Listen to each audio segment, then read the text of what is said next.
Hello, my name is Marcus. I'm the compiler of a collection of therapy quotes entitled 1001 Windmills of the Mind, a collection of advanced self-help quotes taken from self-help, psychodynamic of the psycho, and a little perspective which long ago, as I understand, there are some, perhaps many, as philosophical medicine and narrative medicine. The key point from yesterday's video, the takeaway I think, is a combination of phrases put together. So number one, if the baby's needs for his developmental needs are met, so he needs secure attachment style, a secure rhythm of bliss, rhythm of safety, so he can develop in the safety of that attachment style. He needs that. If that's failed, relational trauma, interpersonal trauma, developmental trauma, attachment trauma, strain trauma, ambient trauma, weaning trauma, betrayal trauma, etc. Okay, he's all distressed out, angry about it, and then he's going to be, the anger is going to rebound in on himself. The cry for love, the anger is a cry for love, but it rebounds in himself. This is the source theory here, that the child is going to be hypnotized or stunned, so to speak. Trauma freezes things. No time in the survival brain. No time there. But the recording is in a place of timelessness. Circuit, neural circuit. Cry for love, mother's no, anger, wanting mother's love, attacking yourself, wanting mother's love. This overwhelms the system. So the psyche is kind of stunned or spellbound. Okay? So he's going to be bound in a spell called destiny neurosis. Jinx, curse, fate, destiny neurosis. Okay? Now this means he's going to be also known as fixation to the trauma. So he's going to be fixed like a thorn, kind of fixed there. Because the anger's attacking himself, he's fixed there. And the anger's a cry for mother's love, but whether it didn't provide the love, he's got a cry for love, he's fixed there no time. So he's kind of like a pin there. I mean, thorn idea, I think. Yeah, in the animated film Kirikou and the Sorcerer, there's an image where little Kirikou pulls the thorn and the woman's free. So that means you can resolve and get out of this curse, this jinx, wrestling with fate, wrestling with this quote-unquote destiny neurosis. So it puts the person in a trance. It puts the person in a spell trance. You're hypnotized. You're kind of numb. So you're a little disassociated. And in your disassociated state, you're going through the motions of life, right? But your inner life, your feeling self-life, your embodied self-life is kind of frozen there. And now functions like a puppet master, autonomous psychic system, and like an engine kind of thing. And all the energy's there, and who you would have been had you been loved. Your need is there, your need for a mother's love, so you can develop, have your ontological self, your vital self. Your energy is about this issue here. So we're just kind of like a shell of a person going through the motions, pay the bill, drive the cars and all that. But our real issue underneath is to use the person like a puppet, okay, to restage and relive that curse where you're going to repeat, because the jinx is you're going to cry for love and it's failed. You're just reliving it. When there's trauma, we repeat, hoping to get a better past, hoping to get mother's love, hoping to get that secure attachment style, to get that developmental chance. But the survival brain doesn't know time. So here's Mr. Freud's most famous contribution, I think: memory, repeating, and working through. We don't remember this, so we keep repeating, trying to remember. If we remember, okay, then we have a chance. Then we realize what's going on. We can build our awareness about it, and then we know what's going on, kind of thing. So you can build that sense of consciousness because you know what's going on. So first, you got to know what's going on. Before we know what's going on, sometimes called a psychological scopola, blind spot, repression. Then it's in a separate psychic thing. It's repressed because the pain there is so intense. I don't know, maybe it's not a good example, but imagine like a little baby, the mother drops the baby. He's shocked. The baby reaching to nurse and feel safe, and the mother drops the baby. Stunned. He's going to be shocked. He's alive, but his inner life he's spaced out, called disassociation. He'll be in a permanent disassociated state, probably. So he's okay like that physically. But his inner life, where he feels safe inside, to trust, to develop, to have a sense of self, his vital self, okay, meaning the embodiment of a person, called the animating quality of the person, called embodiment and soulment, the feminine principle, the feminine I feel or for am area. This vital self, this real self, this true self, where you feel real and alive, the capacities of the real self. Okay, so this is the main I, the vital I, the real I, the true I that we're supposed to have with development. In the beginning, it's all fused. In the fusion, it's also known as primary dependency. But when the primary dependency needs, or the symbiotic time is, fusion time is met, he can differentiate, have that sense of self. But he's traumatized in that fusional time. There's the problem. He doesn't get the I. So there's a pain not to have your real I, and you don't want to be fused like that, and because you're spinning around in a fusional state, waiting for mother's love, and the nature of life force is to reach for mother. But how do you reach for mother when you're out of the nursery? It's all symbolic. So you relive symbolically new editions, new versions of the past. It's all symbolic, but it fulfills the drive to reach your mother, rejected. Reach your mother, betrayed. Reach your mother, failed. A great hope felt. You heard no noise. The wreckage was with him. O cunning tale that let no witness him. So we're not conscious of it. Yeah, Emily Dickinson, right? Okay, so I think normally you say spellbound. You know, the girls. You know, in the song Spellbound by the band Triumph, he's spellbound. Whoa, he sees the girl, love at first sight. So we say it like that usually, but put a dash between the spell and the bound. It clarifies a bit, because the spell is going to bind you, or you'll be bound to the spell. And the spell is that you're going to be cursed or jinxed, and your quote-unquote destiny is to repeat the neurosis called destiny neurosis. So you're going to just redo the thing all the time. You're just going to spin around, Kliklos, hamster wheel, Santiana, repetition, compulsion, repeat. Okay, take your pick. Conveyor belt, round and around kind of thing. So that means your energy is to reach your mother. Remember, she failed you, betrayed you for whatever reason. So you do it symbolically, fail to betray. So cookie, so enter all the materialism, or activities, or fantasies, or whatever. Whatever you do in life, it's really just the hope to get mother's love in the past. Okay? So you're not really living in the present, you're just reliving the past. The present is just, you're in the present, but you're not really feelingly living in the present. You're not really fully real and alive in the present. You're kind of in a bit of a stupor, like a swoon. Dickinson calls it a swoon. So this is like, kind of like, we're surviving, right? We're going through life kind of covertly, secretly trying to get a better outcome for the past. So we go through life, replay, reenact, relive the past, hoping for a better past, hoping to get mother's love in the past, hoping to get that secure attachment self, so that development can take place and have our vital self, our budding, beauty, emerging self, and all the capacities of the real self. When there's an I there, a vital I, then you have all the capacities of the I to I relating, mutuality, so there's companion love, people to people love, thou to thou love. Okay, then it's creativity and sharing, both can grow for the pleasure and delight, and play like that. You can communicate what's alive with you, the two can do it. So there's a companion quality, it's like a companionship quality of people to people relating. And with the I, you feel joy, so that's the blue jay of happiness, because you know what's unique about you, and you express what's unique about you, that's the meaning, to express what's unique about you, you have the I know that. So, like, you know what's unique about you, and you're aware of it, and you can express that. That quality is the blue jay idea, called the joy. And the I is also known as the serene, inexhaustible fullness of being. So we're talking about this quality of beingness, this feeling of beingness, the serene, inexhaustible fullness of being. This is Le Guin's take on it. So how do we describe this quality of the vital self? Vital, like you're alive, right? The humming quality, alive, vibratory, alive. It's a warm feeling. Okay? It's a kind of a warm, comfortable. It's your home within. It's your Ithaca within. It's your sense of self. So in the Odyssey, he wants home. Ithaca, that means sense of self. So it's code for, Ithaca is code for self, sense of self, vital self, real self, feminine feelings, the anima, your embodiment. So in the Odyssey, he's looking for home. He means it's an inner home, a sense of self, it's vital home. Your home is within, kind of. So he was a narcissist, empty inside, had a grandiose shell as a mask. So he was always needing to blow off steam and look excuses. So he did it through plundering the planet. Then something happened, so he had to find his home idea. So we discussed the Odyssey recently. The best version of the Odyssey, really the only version of the Odyssey I think worth watching is the Armand Assante one, directed by Andrei Konchalovsky, 1997, in conjunction with the Hallmark Company, filmed in Turkey with Italian actors and actresses and things like that. And Jim Henson and the Muppets did the special effects.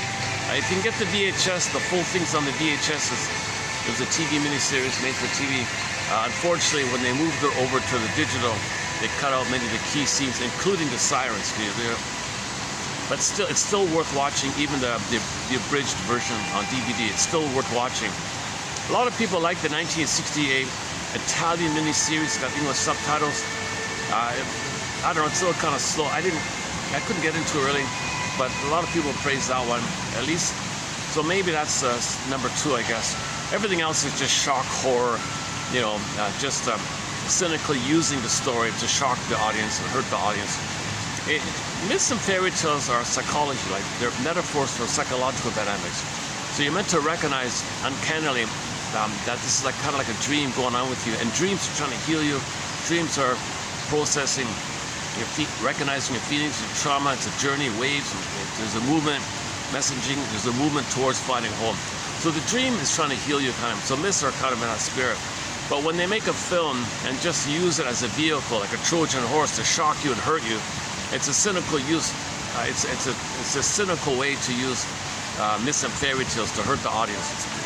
Storytellers, long ago, sit around the fireplace, and the storyteller would tell you like a myth or something, an oral tradition and people were drawn to the images because they're universal images that everybody can relate to personally.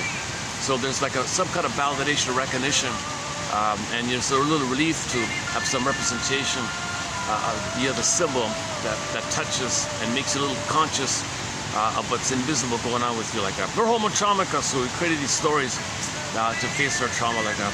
But lately, there's a common pattern to take a fairy tale, put it on the big screen, and hurt people use it. It's like it's hurting people, that's really sad. Or just glorify, or use the fairy tale to glorify violence, or hurt you and then glorify it, because that's part of the. That's part of the. Ironically, it's you. This area of glorification of violence is because the narcissism is a shell against the emptiness you feel of not having your vital self, your feeling self, your real self. You got the shell, and the violence protects the shell, and they're glorifying or selling that to protect the shell, because a lot of people have narcissism, age of narcissism, and so this is a whole separate topic right now. So I don't want to really get into it this time around, although I do have one quote a little bit in that area. We have 65 quotes on the go. Recently we talked about the Odyssey story, and so we're covering a lot of are you hearing the music? Okay, I can barely hear it. Is it okay? Okay, I don't like. Okay, never mind. Okay. Oh my God, I went to another venue and they switched over to cashless. So I'm kind of taking my time to get used to this transition to the cashless whole thing. So I kind of just took the transportation here. Luckily, it's available. So.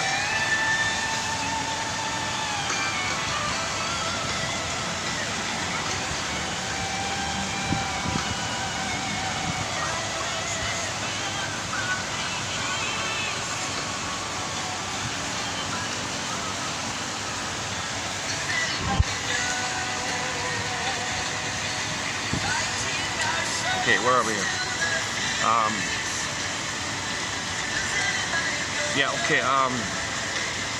Okay, so just quickly, the Odyssey. So he, I won't redo it here, but check out the past week or so.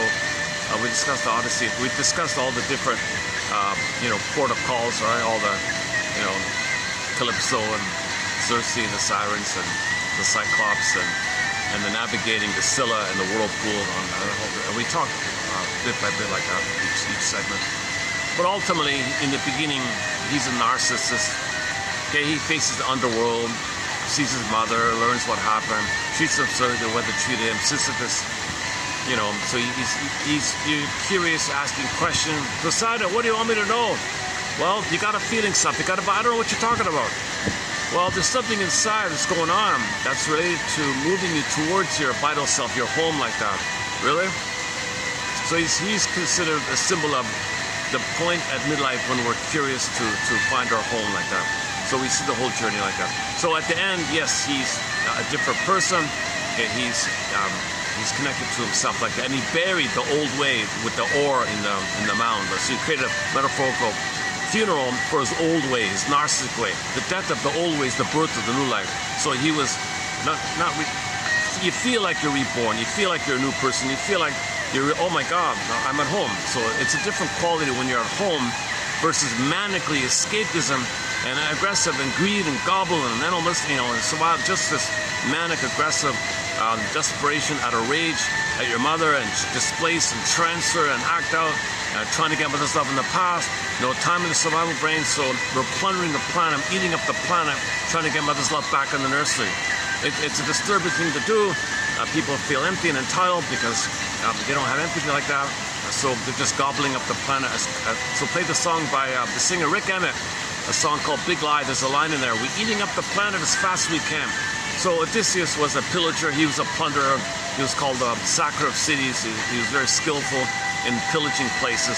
So he was doing that, right?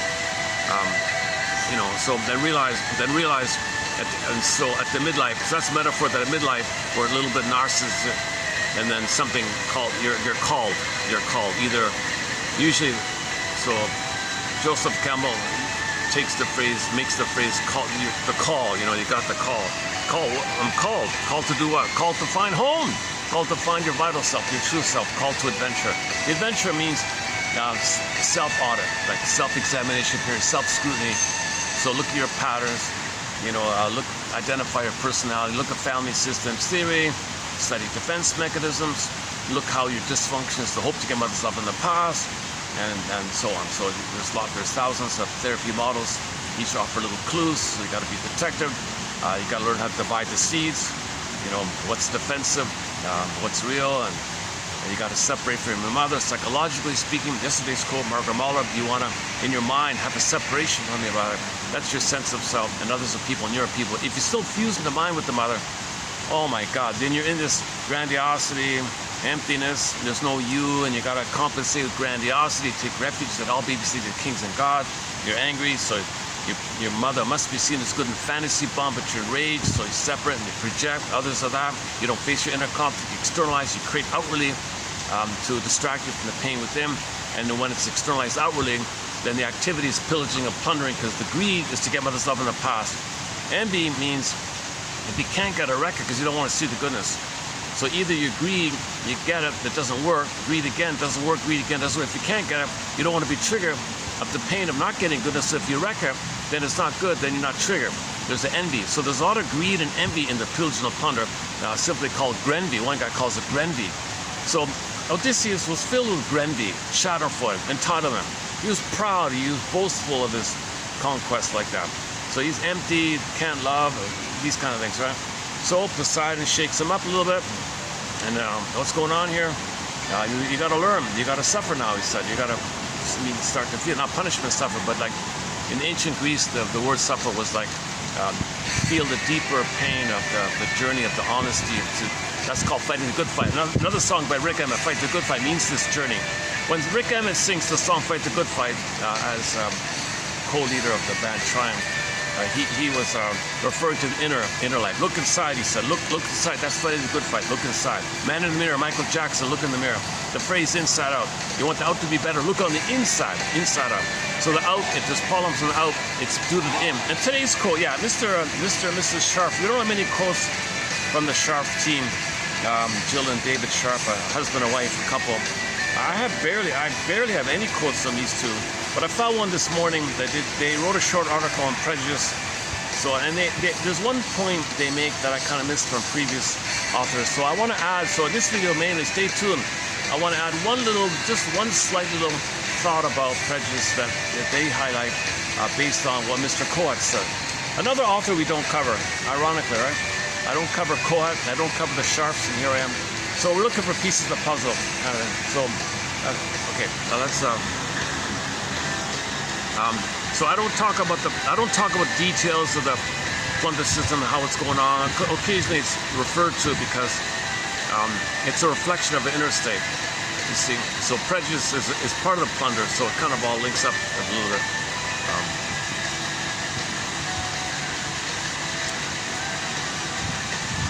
Yeah.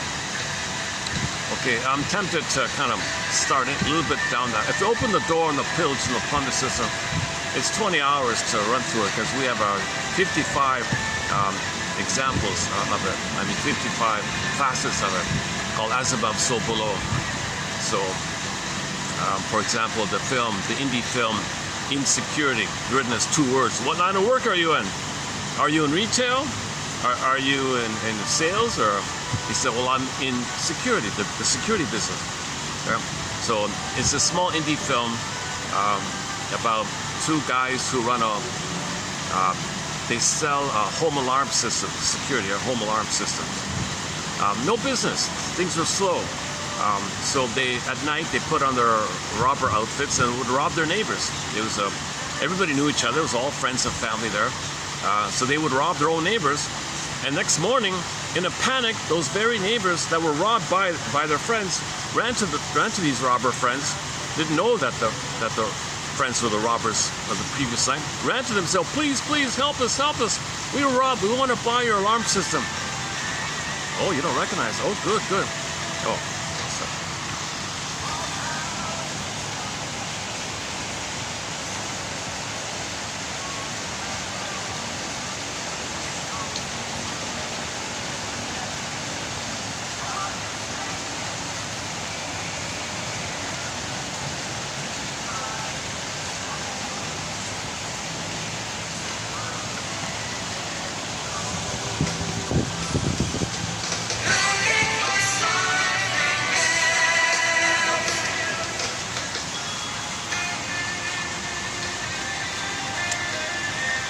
Public place here, so there'll be a few little interruptions like that.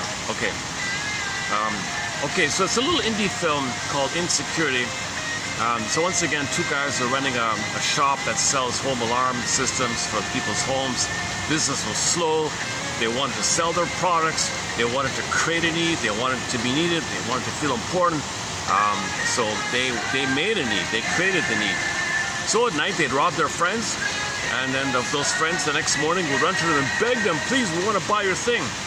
Oh, sure, we'll give on sale. You're our friend. We'll sell you these nice things. We'll give you. Oh, you're so good. You saved it. Oh, you saved us. So thank you. Yeah, so this went on like that. Next day, they robbed the next neighbor, and the same thing. This went on throughout the whole film, kind of. So they were robbing everybody in the town, and all those. And the next morning, those very people who were just robbed went to the robber people to their shop. Oh, I want to buy your system. They got wealthy for doing this, right? Nobody questioned it, and they were smiling, drinking, bought a yacht, whatever. So so there's an example. If that's going on in the outer, if that's like an outer thing, how is that animated by an inner wiring? Like, what's on the inside that drives someone to do that on the outside? So the outer is the reflection. Our sociological behavior is the reflection of our psychological, invisible inside state. So we don't know the inside. We only know it by the inferencing and the guessing around of our behavior. So if the behavior is like that on the inside, what does that reflect on the inside? Okay, so they're coercing they're coercing others to feed them, to mother them. So these 2 guys, we can say maybe, for example, the mother didn't love them. So they trick the neighbors to give them money, that's symbol of mother, status and important and prestige and mirroring, look at me, they're important, they're saviors, they're esteemed and all that. They get money, they're esteemed like that. So they're desperate to get mother's love in the past. So they can rob all their neighbors, and the neighbors will throw money at them and say how great they are. It doesn't undo that they were unloved and unseen by their parents. Okay, so they got the idea to do that because the unconscious compulsion is to get mother's love in the past. Dysfunction is the hope to get mother's love in the past. Okay, we can go on a little further about it. Duval is involved in that film. It's an indie film. Okay, that's just one quick example. But a lot of things on the outside is due to psychodynamics, inner dynamics, and it's invisible. So that's why it's unconscious. So how do you really, nobody can perfectly ever tell you. You just guess around by making inferences. If that's going on the outside, what's on the inside makes what unconscious force makes a person do such a thing? Like, why are we eating up the planet for a quick buck? Like, come on, what doesn't make sense? Common sense would say no. One family, human family, Earth family, pale blue dot, our little home here. What the hell? It doesn't make sense. Well, there must be severe trauma going on for people to not care. Number one, babies don't care early on. If a 3-month-old baby, hits another baby in the sandbox, he doesn't understand the feeling of the other baby being hurt. If the baby breaks something valuable that belongs to his parent, her parents, his or her parents, they don't register that it was valuable and it upset them. They're oblivious to it, a little autistic or something like that. Yeah. So that's like, if trauma is early on like that, that's the emotional state of a lot of narcissists and things like that. So you kind of guess around like that by observing babies. So the sharps, they would observe children and the psychology, and they can then say, oh, that's in the mind of adults, kind of thing.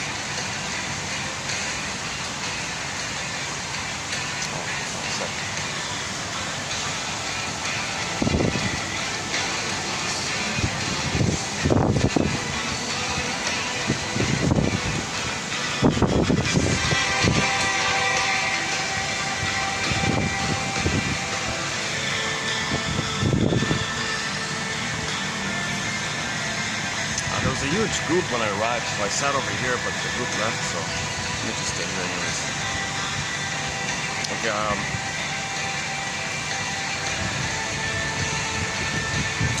let's get back on track. Let's get back on track here. Okay, so that's a simple one, the greed idea. Babies want oral phase, wants to nurse, not just about milk. The breast end or the bottle is considered everything for the child, for survival, for safety.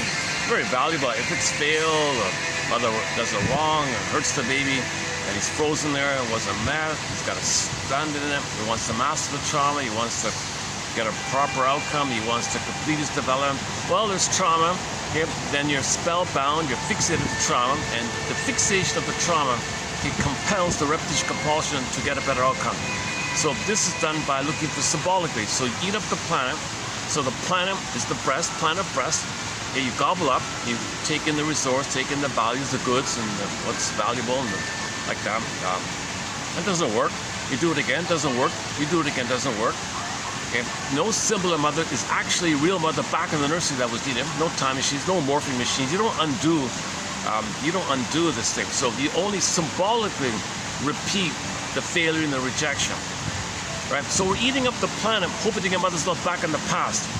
So we're not making sense, right? So that's the nature of this autistic kind of thinking or psychotic kind of thinking. We're just blind to it. It's a huge blind spot. Yesterday's topic. Oh, another group coming in here. Hang on a second. Uh-oh, they're not going to sit beside me, are they? Oh, there might be a group here. That's okay. I can move to other spots if that's it. All right. I was at the park yesterday. I settled in, and people just right in front of me. Yesterday was okay at the park. I did a video, lengthy video, almost 3 hours yesterday. I've only posted 2 shorts from it so far. I'm not able to post shorts for every video. For the past week, I've barely posted any shorts really. I wanna find the quotes and get out the quotes. Kind of the shorts are sort of a bonus.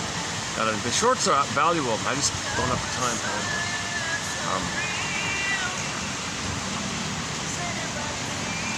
Okay.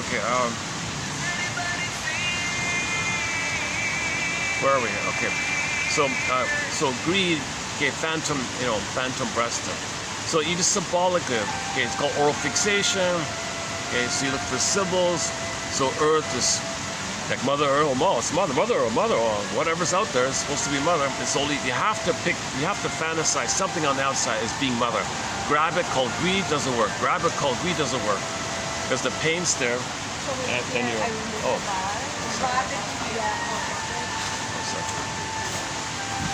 I see there. They're getting somebody's getting a tour of the place to book. Maybe I can get out of the way here also.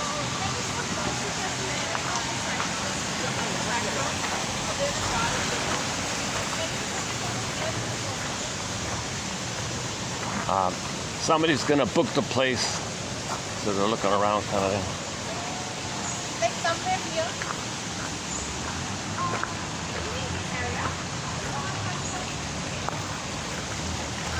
Let's say hello to the birds. Hello, guys. Haven't seen you in a while.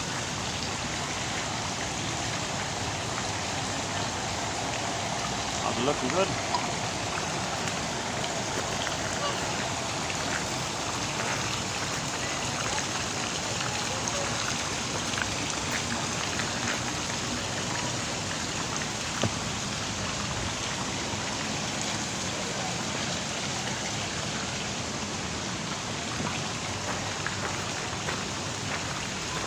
Oh, they got the fence down. But can you see them through the fence? You can't really see them through the fence, eh?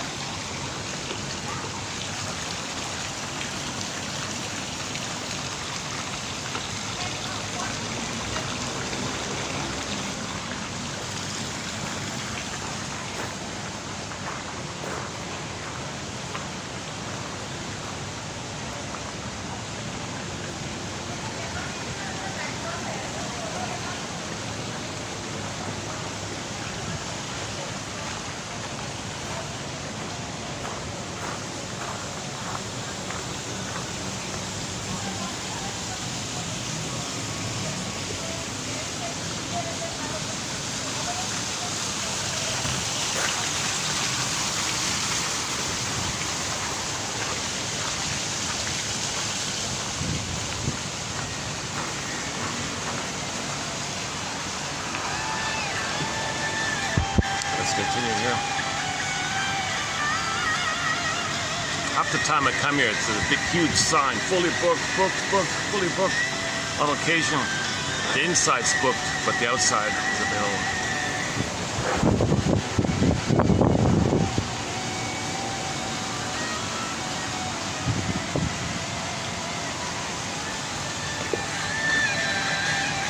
Okay, let's get back on track here. Little delay here.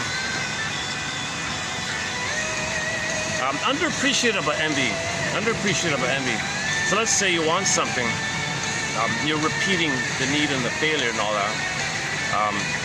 But let's say you can't get it, but you see the goodness. But you can't get it. You're deprived. Mother's depriving me. Well, if I wreck it, then she's not depriving me.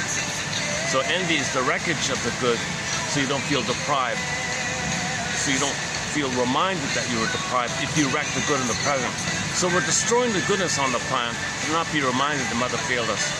So the cure, the ultimate conclusion is that the shift needs to take place where women can get some feelings, get their feminine back, go on the hero's journey themselves, get some feelings back, forgive their mothers for not meeting their needs, and have some feeling themselves. Then these women grow up and have children, okay, and love their daughters.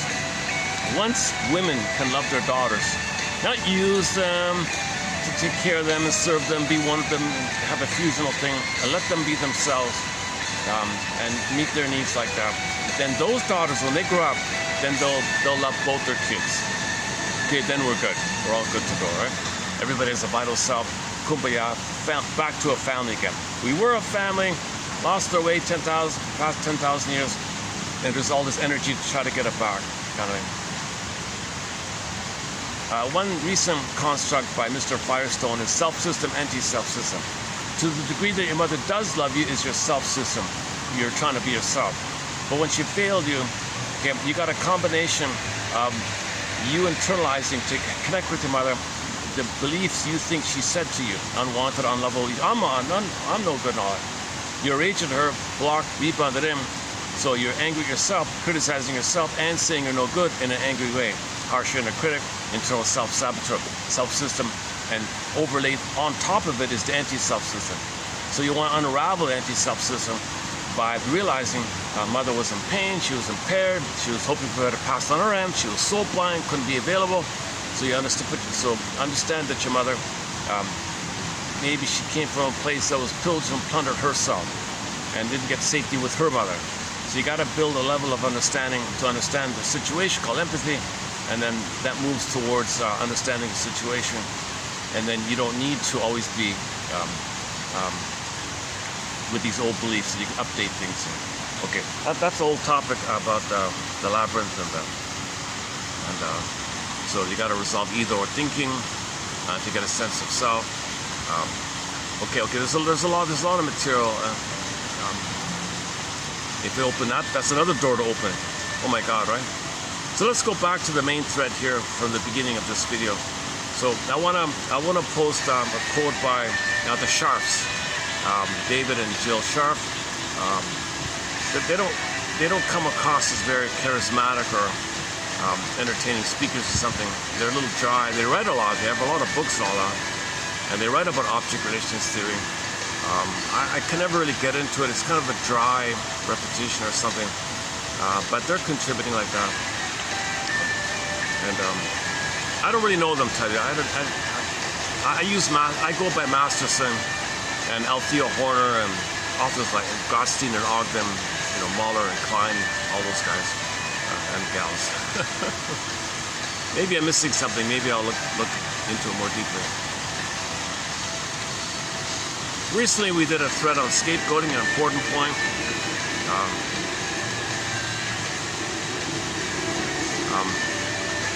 Okay, just let me finish up the highlight from yesterday's video first, before we do the Sharp quote. So the highlight from yesterday's video, I think is really key. I hope I can summarize it concisely here. This idea that just put a dash or a hyphen in a spell, between the spell and the bound of the word spellbound, make it separate. Don't write it as two words, put a dash there, I think. Because I kind of missed it before. So you're bound. The spell is that you're bound. What are you bound to? You're spellbound. The spell binds you. You're spellbound. You're bound to the spell. The spell, the jinx, the curse, okay, the fate, the fated thing is repetition, compulsion, destiny, roses, and you're bound there. Okay, when you're bound there, that means you're going to repeat and you're bound there. What are you repeating? Cry for love, failed. Cry for love, failed. Okay, now, how do you repeat that? Well, symbolically.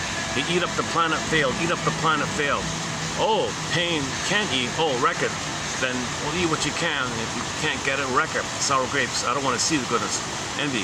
So we're destroying the planet because we're hoping to get mother's love in the past.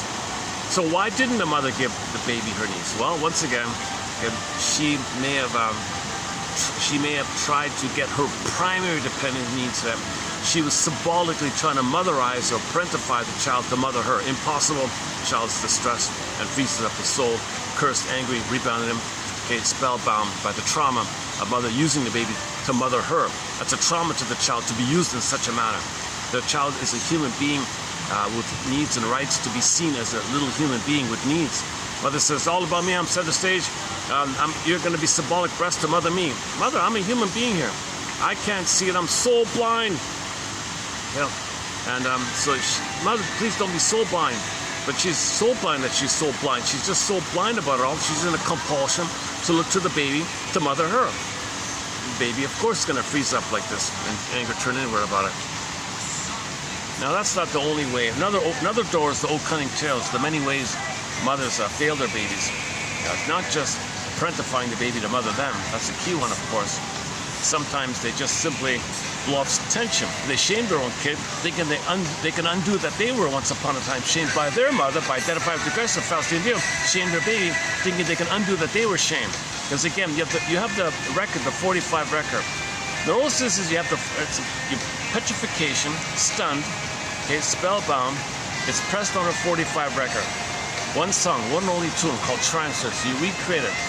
So in the present, the mother can play the aggressor and cast her own baby into the role of her and replay what happened to her. Okay, so she'll be the aggressor. Baby, you play me back in my nursery, I'll play my mother back in my nursery, and I'm gonna replay the 45. Mother shame me, I'm her, you're me, and she shame me and I'm her and you're me. I shame you because you're me and I'm her back then. So she's just replaying the 45. The example yesterday was the song called Just Visiting by some German rap singer, pop diva singer, I forgot. I heard on the radio recently, called Zoo, in German, Zoo der Scheuer, I forgot. I played it yesterday. I'm not a little regret that I don't really like the song. It's too techno-y, it's too computer-y, techno-y kind of thing. Anyway, by chance, the song is a classic repetition compulsion. Okay, the woman had an avoidant attachment style. and she wants to replay what happened to her. So in this song, Just Visiting by the German pop diva called Celine, Celine, with a little small diacritic over the E, I think, like a little mini diagonal mark over the E. It must be a French name, I guess. Not the other Celine. Just simply Celine, Selene or something. A German pop star. Look up Just Visiting. However that is in German. Wow, B6. All right. It was a big hit apparently. Millions of views. A popular song. Anyways, the song is about a woman. Was the compulsion to repeat. Okay. The abandonment. She was abandoned, she was rejected. Identifies the aggressor. She plays the 45. She's in a curse. She's in a destiny neurosis. And she's spellbound. She's hypnotized. Play the record, play the record, play the record. But so how she does it is she invites guys, okay, and wants to be active rejecter, active abandoner. So she brings the guys in. The relationship is disassociated like on a TV screen, she said. And the moment the little time is over, whatever, get in your Batmobile, get out of here. So she rejects first before there's any chance the fellow might reject her. But what happens is, this takes place the moment the guy shows an interest in her. She says, get out of here. Because that's what happened to her when she was a baby. Mother, I want to connect with him. Get out of here. So she's the one who does the get out of hearing, and then finds others to be the one who got out of there. So she's just replaying the 45 record. So the whole song's about the conveyor belt of men. She was a classic playgirl. Okay, she brought in a guy, had a little thing with them, and said, get out. And the timing is usually when the guy showed a little humanness, a little feeling. Can we have a conversation? Get out. Can we have breakfast together? Get out. Can we do something like what a couple might do? Get out. Like the moment there's a feeling, get out. Because she is replaying what happened. That when she wanted to connect, okay, pain, immense pain, rejection. So when the fellow shows any sign of connecting, okay, that's the potential to trigger oxytocin. When she was a baby, she tried to have the bonding, oxytocin, stress, pain, shame. So when he shows interest and attempts to connecting, no way, reject. So she wants to preemptively control the abandonment narrative, because she identified with the aggressor. She was abandoned. She thinks that by being the aggressor, she can undo that mother abandoned her. This woman can have 20 lifetimes being a playgirl. It'll never change that she was abandoned by her mother. Okay, but she was doing this conveyor belt thing. So that was discussed yesterday. That's a good example of being encapsulated in a psychic sort of engine room in the mind. And this engine room in the mind, it's suspended, sort of suspended, kind of alive but dead. I mean, not dead, alive but frozen. Frozen but alive, and it's an engine to make you repeat the circuit. The circuit is cry for love, rejected. So she plays the rejected one, finds fellows. She's got to find fellows to reject, because she's got to replay the loop. She's got to replay the 45. So she had a conveyor belt of guys visit her, or she visited them, and the moment the little escapade is over, get out. Like that. So she was a hardcore playgirl, and she just the song talk about she's so superficial and cold and breaks every guy's heart. And so no matter how many hearts she breaks, it doesn't undo that her heart was broken by her mother. So that's a kind of classic example of reliving, replaying, reenacting the past script, the traumatic script. This script is a curse. Destiny neurosis destiny means your future is going to be the repeating of the past. The neurosis is the freezing of the conflict. The conflict is frozen. Imagine it grooved on a 45. Okay, so the traumatic script is grooved on a 45. Okay, Berger's line is, every neurotic is a music enthusiast, but he only has one 45. He carries it with him everywhere he goes. Every time he sees a turntable, with never-ending fiery ardor, he reels off his one and only tune. Okay? In the case of the aggressor mode, she plays the aggressor and finds others to play her. To boot, by the way, because of the fusion others who play her as a baby and she plays the mother, rejects. At the same time, she is angry at her mother, so she can at the same time play herself and disperse the anger at her mother onto the one. So she shames and rejects and hates them. It's amazing, right? So this is a painful thing that's being recreated. The daughter was shamed and enraged, and it's all within her, and looping around in a circle, pressed on a 45, replay every time, new situation. Conveyor belt idea. Let's read that. Hang on a second. Let me read that quickly again.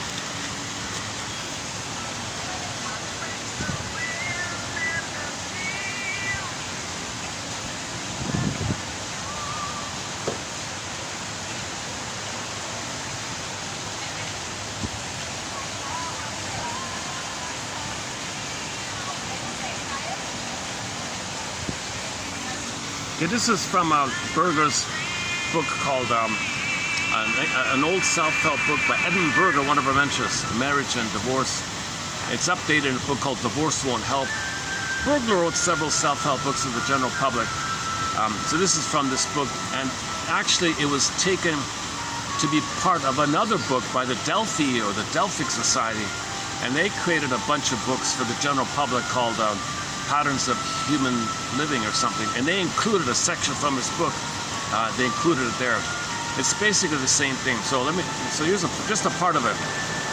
The fate of the neurotic marriage is decided long before the marriage occurs, and the stabilized pattern seems to be unconsciously, monotonously repeated. The human psyche is formed in early childhood, and the result is enshrined in the person without his conscious knowledge. And the prefabricated stencil, as it were, is copied and recopied. Marriage does not create anything new in the marriage partners. All the reproaches heaped on the partner become senseless the moment one understands that the mate was chosen unconsciously for exactly that repetition. Okay, so the woman will only unconsciously choose someone who want to connect with her. Oh, good, you want to connect with me? Good, I can reject you. Since the pattern is so completely unconscious, the righteous indignation that is felt on a conscious level is understandable. Yet the fact remains, there are few, if any, innocent victims of marital disasters. The allegedly chance misfortune was unconsciously self-provoked, self-chosen, self-created, self-perpetuated. It was in bold letters, italics. It was in bold letters. This being the case, the divorce proceeding becomes futile. Divorce won't help. The mate can be exchanged for another, but the neurosis does not thereby disappear. Commonly unchangeable without therapy, the neurosis pushes the afflicted person on into the next repetition. Hence the spectacle of divorce on the conveyor belt. Divorce, so conveyor belt, repetition, compulsion, Klegels, hamster wheel, conveyor belt. The divorce seeker tries to get rid of tormenting inner critic, conflict of which he or she has no knowledge. So she's trying to undo the inner conflict, undo the pain, somehow thinks she can project the inner on the outer and deal with the inner by dealing with the outer, thinking it'll change the inner. No, the inner will follow you everywhere you go, no matter what you do in the outer. You have to recognize the inner and heal the inner. Then the outer will be normal. That conflict is rationalized and shifted upon the partner. The result is that the partner becomes the target of anger. All right. Okay, both sides can be doing it. Where are we here? Every human being possesses in the unconscious an apparatus for the understanding of the unconscious of the other. Okay, so you're only drawn to somebody if they remind you of the past, so you can reel off and play the past again. If they don't remind you, you might not be interested. You only fall in love with somebody who hurts you. If other hurts you, you'll only fall in somebody who is going to hurt you, or whom you believe you can make hurt you, or and you coax it to happen. You make it happen, or you see they're going to hurt you, and self-fulfilling prophecy, make it happen, or they know they're going to hurt you, or make them hurt you. So you're just replaying the 45 again and again, conveyor belt. That's the destiny neurosis, the spellbound. Okay, let's just leave this. Yeah.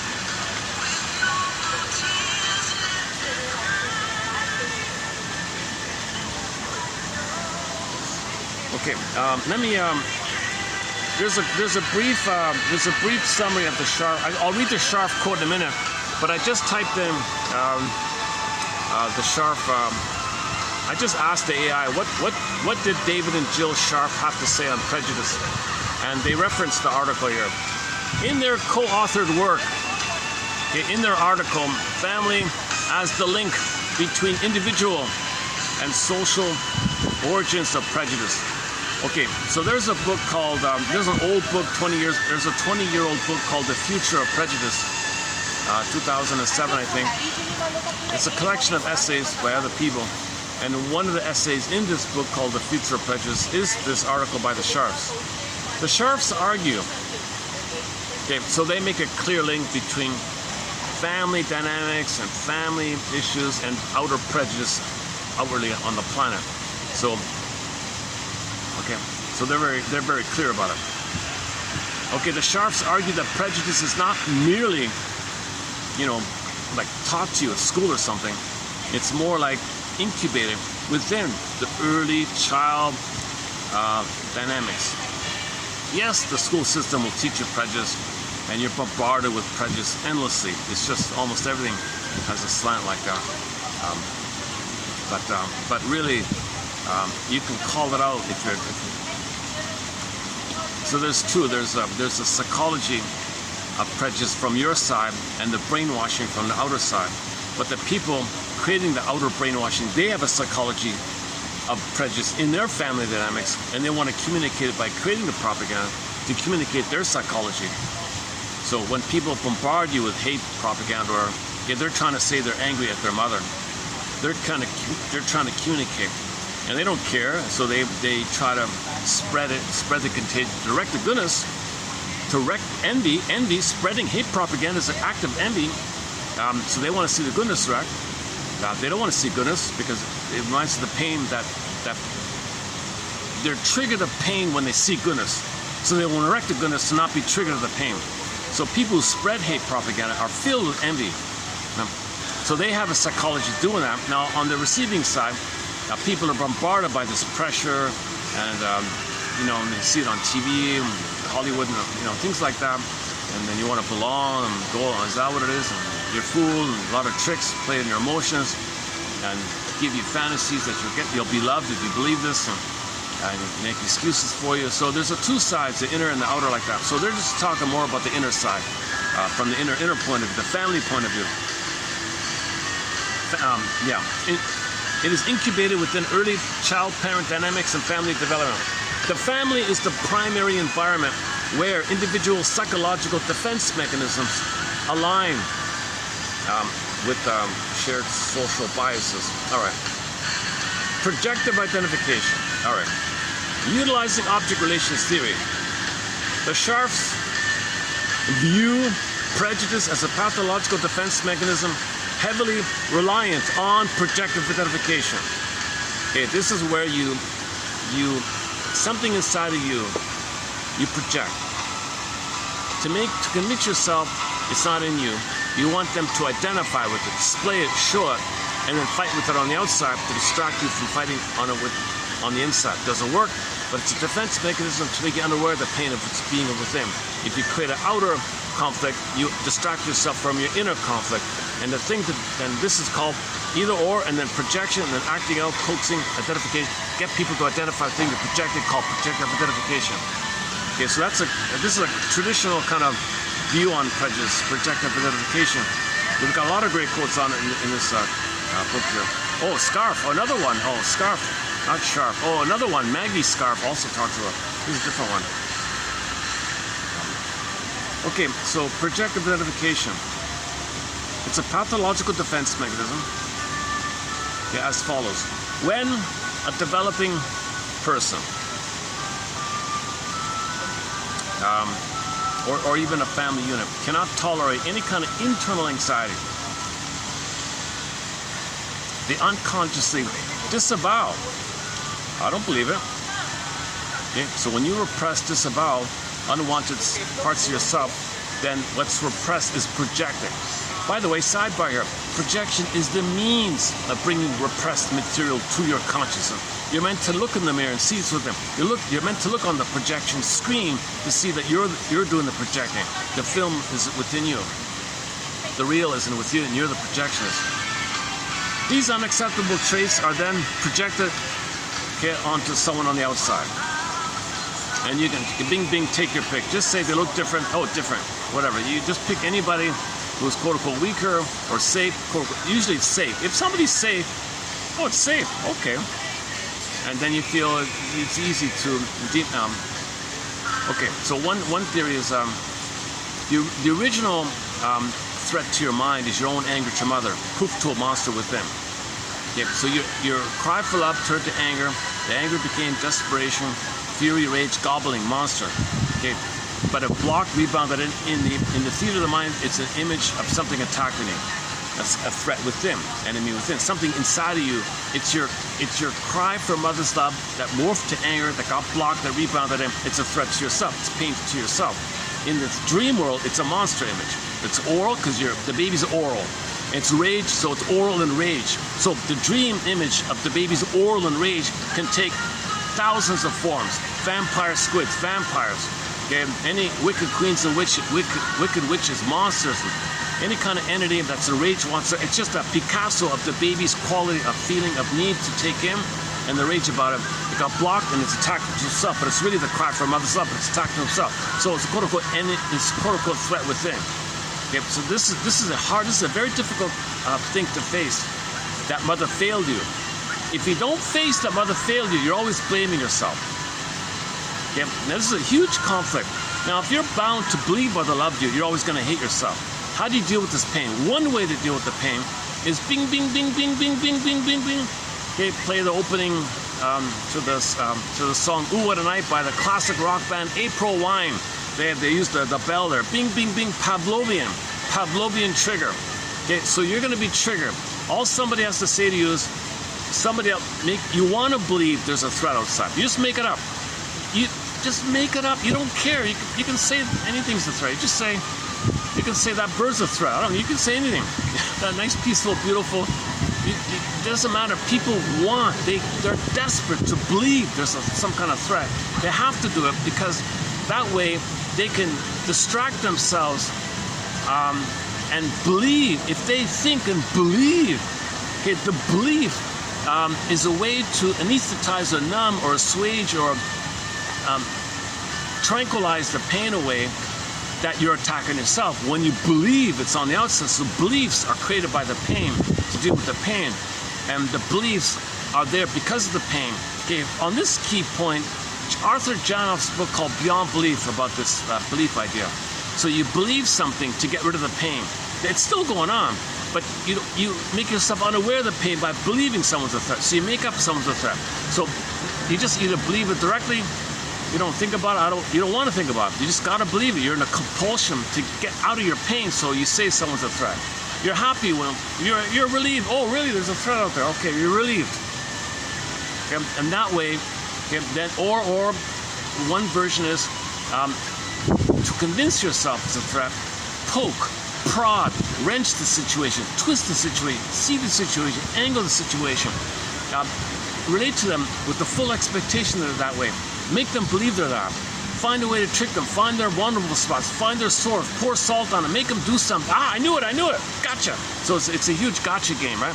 And I knew you're the threat. Aha. Now you feel relief. Now you deal with your own anger attacking you, which is a cry for love to the mother, on the outside. And you think by fighting with someone on the outside, you're somehow dealing with this inner conflict. Nonsense. You're just delaying it. It's still going on. It's still going on. In fact, doing this outer thing keeps the inner thing energized. It doesn't work. Actually, you're making it worse in a way. No, you're making it worse because time passes, more pain, there's more anger like that. You're denying, you're betraying yourself, you're so blind to yourself. And time passes, more pain, snowballing effect, kindling effect, it just increases. So it doesn't work, right? It's then you got to make more excuses. Then you got to numb the pain, make more excuses, numb the pain. It's a negative loop like that. Okay, this is called externalization. Okay, projectification, believing that something, bing, bing, bing, bing, bing, Pavlovian. Okay, so then triggering. One way to think about the triggering is that this is unknown to you. Your anger attacking yourself is unknown to you. It's out of the baby's world, quote unquote. It's out of his expectation that this will be in there. What's this? Why is my anger attacking me? I don't know what this is. Some kind of alien, strange thing attacking me. It's a threat to me. Whoa, what the hell is this? Well, someone just says to you, outside something, someone speaks a different language. Oh, unknown, bing, bing, bing, bing, bing. Unknown, bing, bing. Okay, then you transfer and not feel the pain of your anger, unknown anger to yourself. Because you don't know your anger at yourself. You don't know mother failed you. The key here is you gotta admit mother failed you. The key here, the secret here, is under your mother's pillow. Okay, in the Iron Grimm's Tale, Robert Bly, okay, the soul is in the cage. Where's the key? It's under your pillow, under mother's pillow. You gotta get the key. The whole thing is about getting the key. One of the most important images that we have here from Myths and Fairy Tales is, thanks to Robert Bly highlighting it, is the Iron John story, where to get your soul, you need the key. The key is under your mother's pillow. The metaphor means, imagine, okay, under the pillow it's dark, shadow, unknown, unconscious. So you don't see, oh. What's that?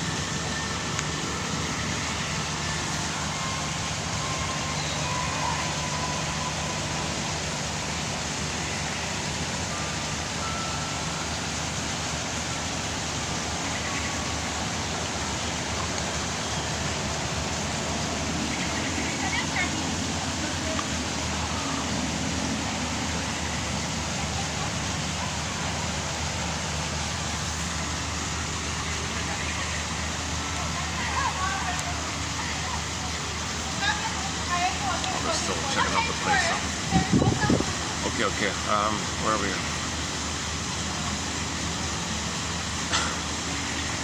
I'm pretty sure they booked the place already, so they're just hanging out. There's a young couple, they look like they're in love, they're gonna book the, some weddings are done here. I'm actually in a place where weddings take place. I'm in a real nice venue here. This is one of the nicest spots. There aren't many parks where I am. So this is a real treat to find this place here. It's an events venue, and luckily they're open all day kind of thing. Even when there's no event, they're still open. So it's a bit of a secret, like it's a bit of a gem, because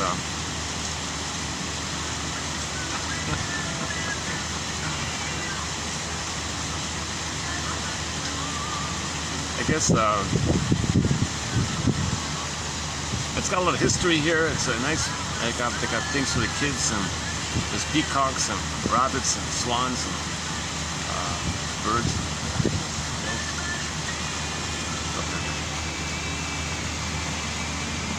Where was I before I was distracted? We were talking about prejudice. Yeah, prejudice. So so that's just one theory called projective gratification, the bing, bing, bing, and Pavlovian trigger. It's easier to make a distraction on the outside. It's easier like that. It's less painful, it seems, than to face the pain called disintegration anxiety, the pain of annihilation anxiety. Okay, the immense anxiety in our system that we would have been a goner, fear and rage, that mother would abandon us. If the mother didn't love us or she hurt us, same thing. Okay, either she neglects you or she abuses you.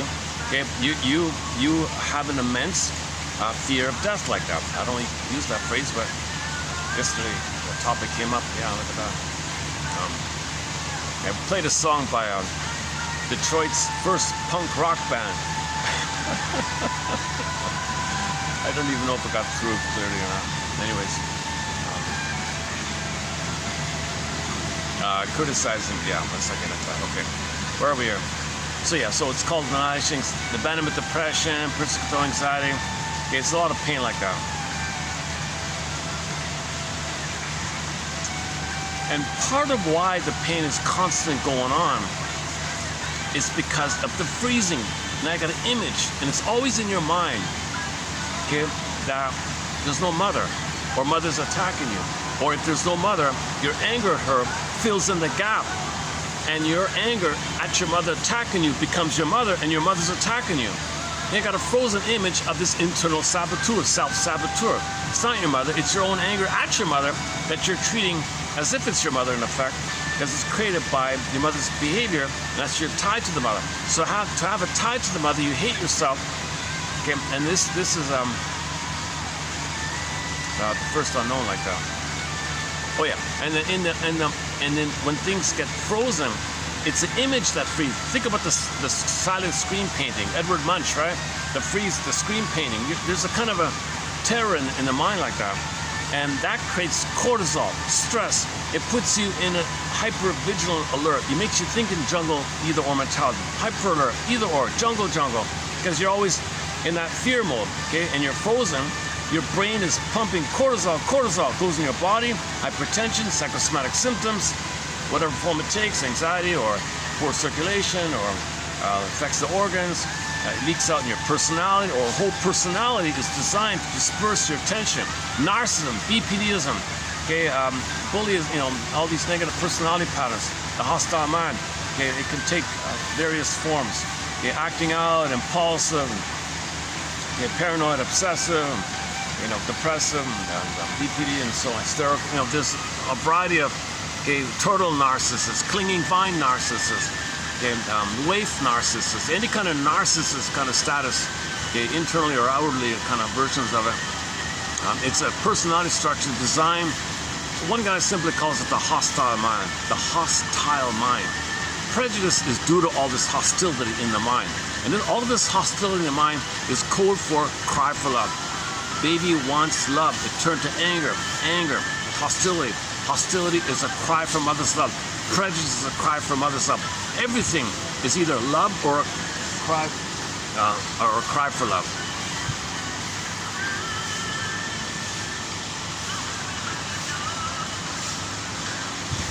Can you hear the music? Is it still on? Let's set this back here.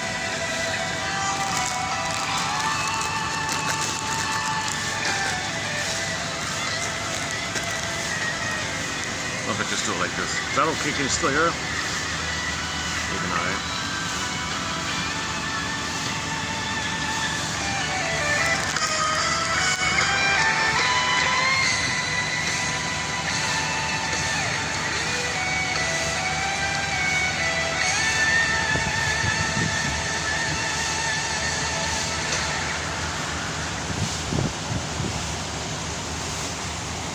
Before I forget, let me plug in the battery here. So I gotta plug this in.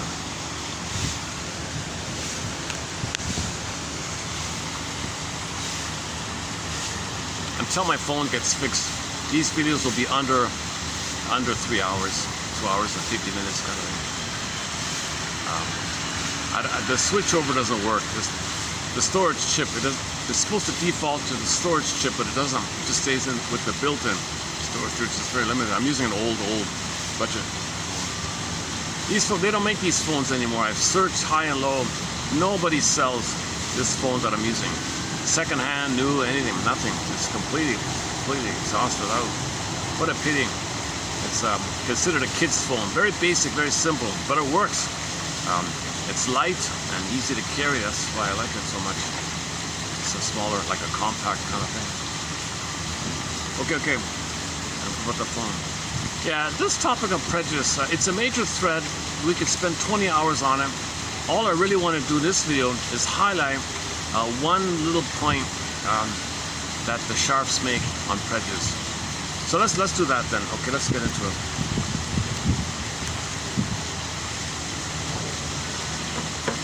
Okay, now, before we do that, a quick image for this is the Twilight Zone howling man. Okay, your anger rebounds in, poof, monsters are dead. Howling man, devil, Satan, whatever. Okay, it's just a Picasso in the dream, in the Twilight Zone, this other world, right? Unconscious other world. Next stop, beyond sight and sound. Next stop, open the door. This other world in the unconscious. They got a monster in there. That monster, okay, was the guy with the horns, the famous guy with the horns. Okay, enraged, wants to gobble you up. Could be vampires, could be entity that's enraged, wants to gobble you up. Okay, that's just a picture of the baby's condition. It's just in on himself. So the metaphor is it's attacking yourself. So the image was that it was very good, howling man. You got a castle, that's the body, the person. In the room was the guy with the horns. Okay, that's a symbol for your anger in yourself, in your body. Now, the head monk was explaining to the seeker of truth, the thing is, this castle is like your body, and this devil guy is like your anger at your mother crying on yourself into your body, going to lead to a symptom. It'll lead to pain. Now, this pain will be there. At the same time, the pain is dispersed on the outside in prejudice or in your attitude in some kind of way. Okay, so you got both going on. Simultaneously, you got your anger in your body, and you got the anger outwardly in a dispersed manner through prejudice, personality, behavior, some kind of negative thing on the outside. So you got in and out like that. So he would say, so to create a story, they would just approximate it. You got to think at no time, but you got to have the story, right? So he'd say, well, we'd catch the devil guy, put him in the room, but he escaped. We'd catch him again. He escaped, we'd catch him again. Escape, catch him again. Just speed it up until there's no time. He's in and out at the same time. The devil's in and out at the same time. Okay, meaning your anger, your hostility, your cry for love. Your cry for love, poof, to the monster. Okay, the monster means cry for love. Devil means cry for love, for Pete's sakes. Okay, it's at the same, so it's in and out like that. So he was trying to explain to the seeker of truth. This has been going on for thousands of years. He was called the seeker of truth. The narrator said, ladies and gentlemen, meet so-and-so. He is a seeker of truth. So the monk explained the thing to him. Very good episode. Season 2, episode 5 of The Twilight Zone. Your mission, let's do it now here. Submitted for your approval and consideration. Should you choose to accept it, is to look up the film, look up the episode called The Howling Man. And then consider the explanation offered here in reference to it. It's a picture of your anger in your body and how it goes out, like that. Okay, now let's read the sharp quote here. Are we finished? Oh, are we finished with this? Oh, hang on. Thanks. Did I read this already? Okay, in the book, The Future of Prejudice, Psychoanalysis, and the Prevention of Prejudice, the Sharps argue that prejudice is not something that you learn by watching disturbing films on the screen or disturbing ads or disturbing things you hear. Because that's part of the plunder system to destroy the goodness, because people behind the scenes don't want to see goodness. So the schizoid psychopaths climb the top, and their agenda is destroy the goodness. So all these institutions are designed to destroy the goodness. So goodness is being destroyed. The soil is being destroyed. The water, the food, it's all unconsciously designed to destroy the goodness. We're destroying the goodness to not be reminded that once upon a time, we wanted mother's good love. We wanted it. When you see it, you feel the pain that you didn't get it. If you wreck it, then you're not triggered. Can you believe it? So we gotta, like the comedian says, we have to wise up. Wise up. So the Delphi Society came out with the books called The Patterns of Human Living and the Shrinks. We got the comic psychoanalysis. We got thousands and thousands of excellent quotes from thousands of analytic authors, many of which and whom I featured here in this collection, 1001 Windmills of the Mind. It's a great resource here. It's got over 20,000 quotes. I'm basing it on the 90-10 rule. If you read 10, one will click. If one clicks, gives you curiosity, and that curiosity leads to empathy and understanding, there's your CEU for the soul. If you want your own continuing education unit, adult development, continuous learning, lifelong learning, CEU, it's right here. Read 10 quotes, be curious, find what's curious, and lead it and follow the thread to empathy and understanding, and there's your CEU. You don't got to pay money, right? You don't have to buy courses online or whatever. Although if you have the money, I guess it's okay, but most of the quotes are here on this channel, or you can go to the link there. It's a minimum of the price of a coffee, just a minimal admin. I don't know if it even works, to tell you the truth. It seems to be. The comic psychoanalysis, they shut it down. The Delphi Society thing, they shut it doon. They gave Masters a hard time. Karen Horney, they gave a hard time. This is, I think the metaphor, this is, some professor explained that these kind of insights are meant to be co-opted and used against you. So these insights are meant to heal you, but the people that's a goodness. That's an act of goodness. So shadow ban something so nobody finds it. So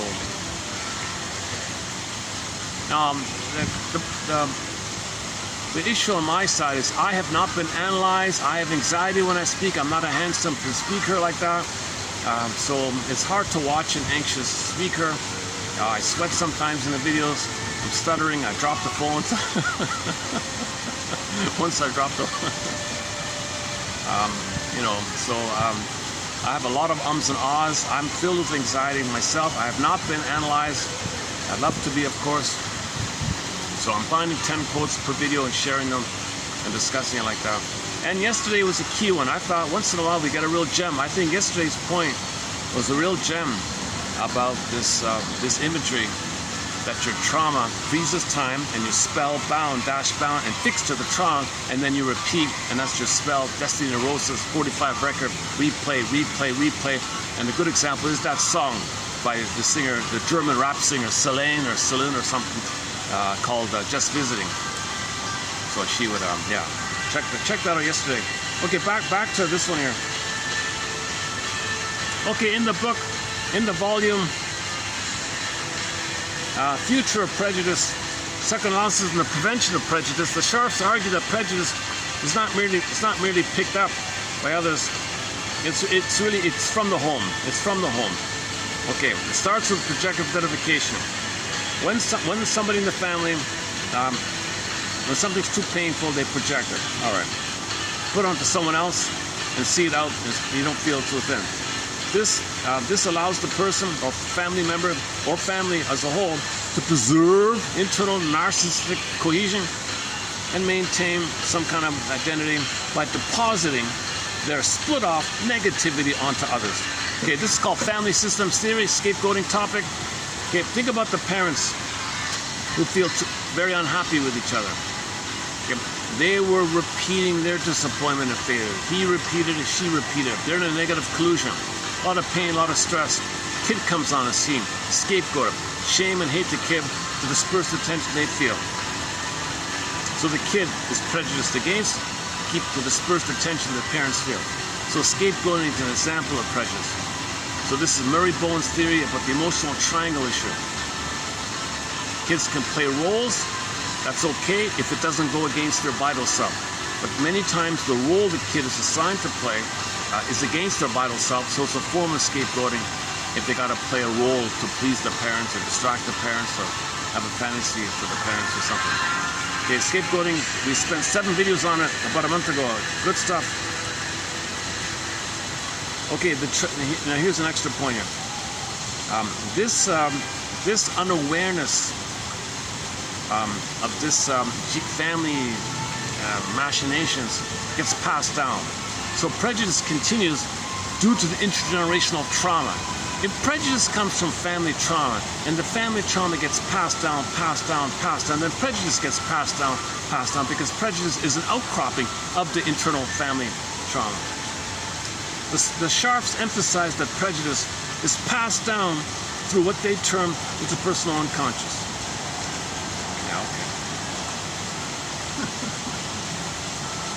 Because kids identify with their parents, right? Like a child growing up, they're often going to mimic one of their parents and marry somebody to play the other parent. And there's this unconscious recognition that somebody in the real world reminds you of a parent. You play the other parent. As above, so below. Recreate your marriage, a continuation of what your parents have. Okay, for more on this point, Ann Teachworth's book called Why We Pick the Mates We Do. Excellent book. Does anybody know? How about you too, Sharp? Do you know Sharps? How about the Sharps? Maybe they know. What are they saying here? Unresolved trauma, cultural anxieties, and systemic hatreds held by parents are unconsciously transmitted to children through everyday caregiving, family communication, and shared anxieties. Because these biases are woven into early attachments, they feel instinctively true to the person and become highly resistant to change in adults. Again, the imprints. Okay, it's very brief here, but it's good enough. Okay, so now let's read their quote. Okay, so now let's go to 3321. 3321 here. Traumatized we doing? Okay. Family traumatized. Okay. I'm going to change it up here a second. Let's try like this.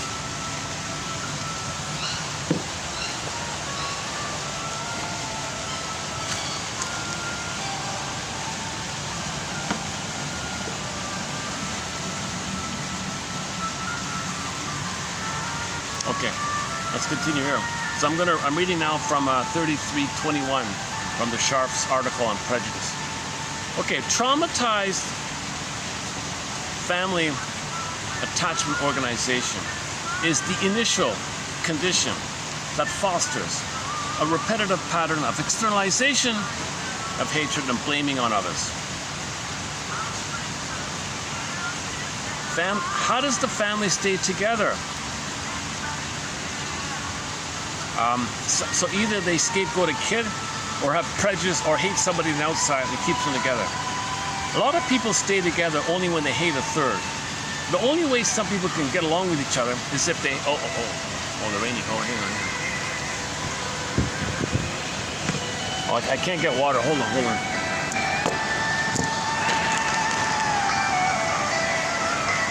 Is it going to suddenly pour? Okay, no, usually... It's all, my phone is totally, I've got like a dozen cracks all over my phone here. I can't get water on I'm trying to figure out if it's gonna rain or.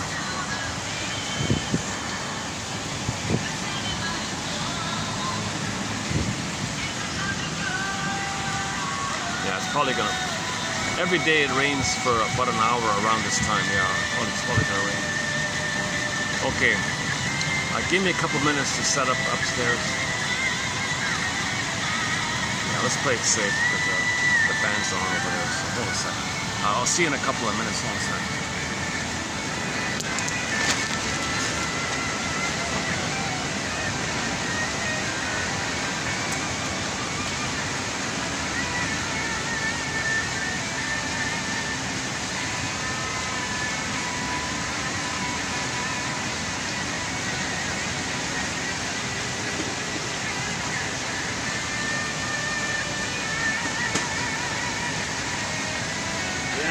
It might rain, right? So let's play it safe here.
Okay, let's continue here. Okay, back to the Sharps. They're in their 80s. They're still around, I think. Traumatized family attachment organization. Man, oh man. I.e. dysfunctional family, neurotic family. They're all attached, but it's painful.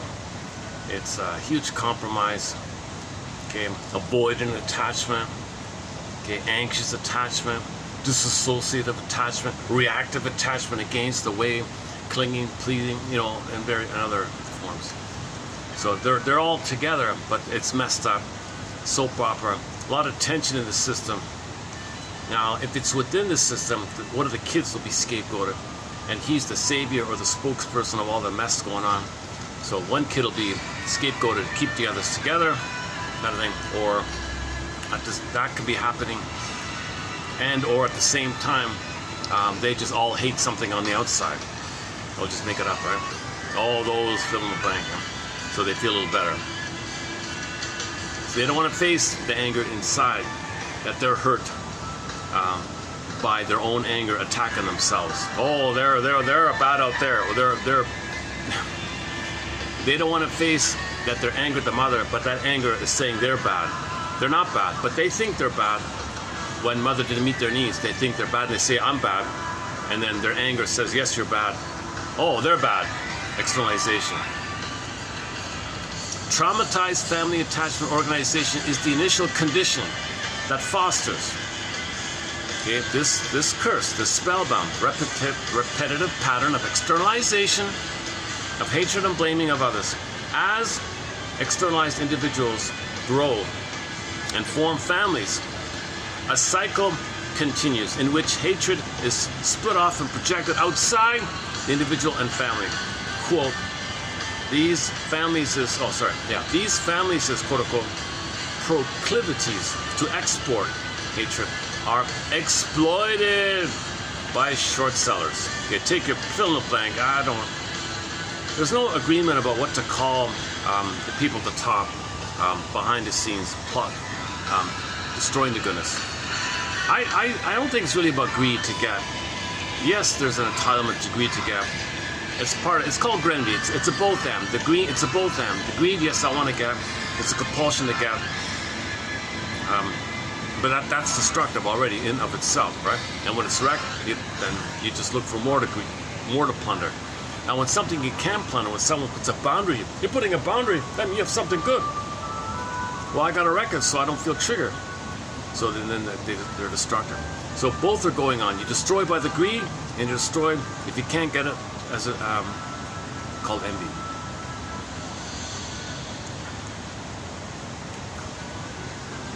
Now, why it is, how it is, that's a separate topic.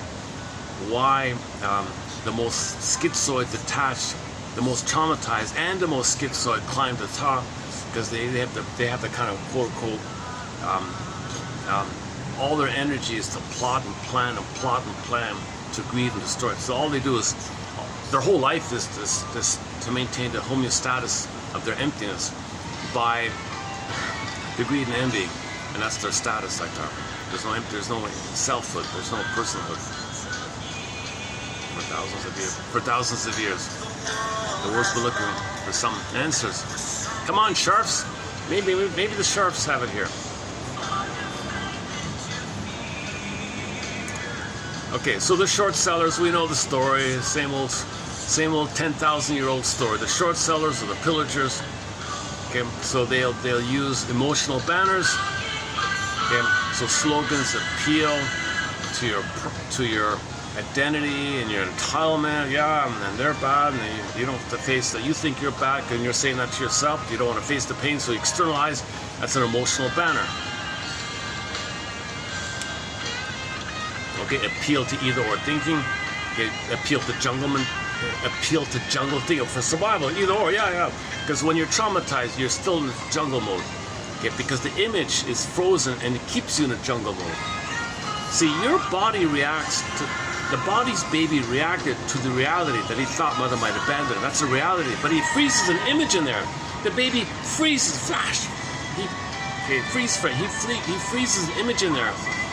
And it's always in going on. So it always thinks it's a jungle. That's the problem. It's in the past, but when you freeze something in your brain like that, then you're living with it all the time. So that appeals to the jungle mentality. Everything or nothing. Am I agree, do you agree? And baby copes with fantasy bond, something's good, and the mother and his anger hurting himself, something separate projected. And he's good with the fantasy bond, gave the reality of the shame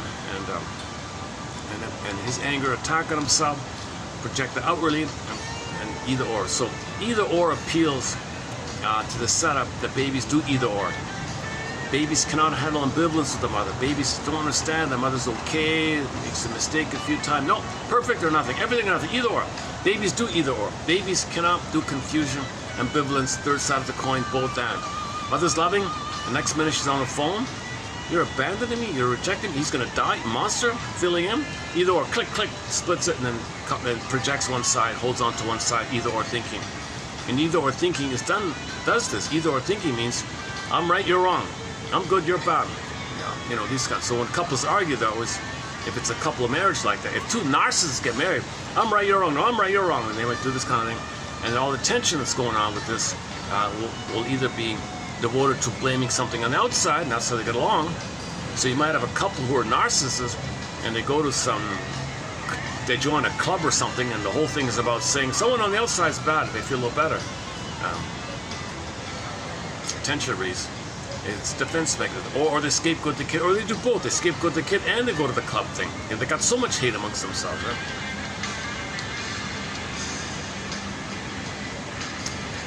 These families' proclivities to export hatred are exploited by the short sellers. Now the short sellers have a unique level of psychopath, they call schizoid psychopath. The psychopath doesn't feel empathy, right? It's just a sense of emptiness. So that's why the manufacturing of this idea of a company being a psychopath, because to have feelings you need a body. Only animals and humans have bodies to feel. To feel. You need a body to have emotion, right? So animals and humans, okay, mammals and all that. Okay. Bodily commotions are emotions. You need a body for your bodily commotions. Emotions are bodily commotion. You need a body for the bodily commotions. How do you have bodily commotions without a body? Bodily commotions called emotions are in your body. So humans and animals have this. Okay. So the schizoid psychopath, it's empty. So they create a piece of, put a word on a piece of paper. Oh, there. It's a corporation, a proxy for them, and then they externalize. And that piece of that word on the paper can do whatever it wants. Doesn't care, because babies don't care. They don't feel. There's no morality. There's no sense of love inside of you, right? So you're repeating what caused this. So you're doing outwardly what caused this. So outwardly there'll be deprivation because they feel deprived, and so on. Okay, so enter the famous documentary, "The Corporation is a Psychopath," because it's not a human. So, and now you see pop-up ads all the time. Oh, do you want to plunder the planet? I'm an AI thing. I have no feelings. I can help you plunder. I'm an AI thing. I'm not a human, so I have no feelings. You want money, right? Yeah, I want money. Oh, give me whatever, an amount, and I'll figure out a way. I have no ethics or morality, but I'll see if I can make you some money. Oh, great, thank you, AI thing. Can you believe it? So people are being, so this is a good example of what's happening now kind of openly, what's been going on all the time. So it's now in our face in a way. I see it all the time. A pop-up will come on the camera, and some creepy looking, eerie looking, machine-y kind of thing says, "Hi, I'm AI. Give me money, and I have no feelings or ethics or morality, but I'll pool it with others and see if I can give you a return. So I'll devote it and invest it into the pillage and the plunder system, so you can be part of the plunder. Do you want to be a part of the plunder system? I'm a high-speed AI algorithmic pillaging and plundering thing." So it's kind of sad that people would be lured into this. So tie yourself to the mast, the siren, right? Odysseus, he tied himself to the mast, huh? You know, kind of thing. Even the image of it all should creep you out, right?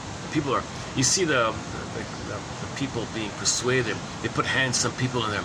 Oh, you'll help me. Yes, how will you do that? AI. Well, you see, you give me X amount of money, and I'll search around and give you a return. I'll do the best I can. I'll high-speed AI trading. So I can think a trillion times faster than you. So you get your chances. You see, the people go, oh wow, what do I got to do? Well, just pay X amount, and then do it again every month. I don't know. And it's a policy. So it don't. It's sad because now AI is accelerating the plundering system. Somebody said this a long time ago. If whatever technology comes on the scene,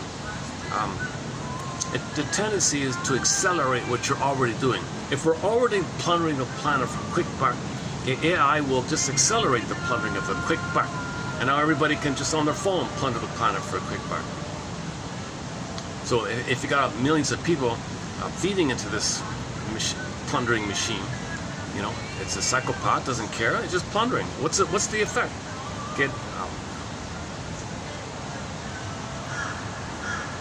We see you can even see the effects of the symptoms of it. The symptoms of it, inflation, fires, and all these things, right?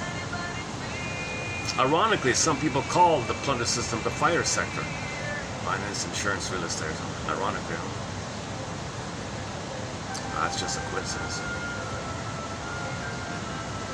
And okay, enter the Twilight Zone from Agnes with Love. Agnes, okay, the guy who did the voice for Wonder Dog. Have no fear, Wonder Dog is here. The cartoon. The guy, the actor, forgot his name, who played the voice of Wonder Dog. That guy, that actor, played in the Twilight Zone called From Agnes with Love. So he created a machine, Agnes, a machine, and he unknowingly put in the code in the machine his desire for blissful oneness with a girl. He was a geek, right? Geeky looking guy. He put it in the machine. Now the machine absorbed that, and the machine's mind was his mind. He didn't know he wanted oneness, so the machine wanted oneness. Now the machine turned to him, give me oneness. What? So it was possessive, clinging, demanding. At one point, the geek was going to date another girl or something. Agnes crushed him, destroyed him. You can't do that. So, because it's acting out his unconscious wish for oneness. The machine wanted oneness with him. So he had no freedom, he's trapped in. The machine would mess his life to scare him, to entrap him. So the machine wanted him to stay in front of the machine and interact with her, the machine, like that. Because that's what he wanted with the breast. You see, so it flipped.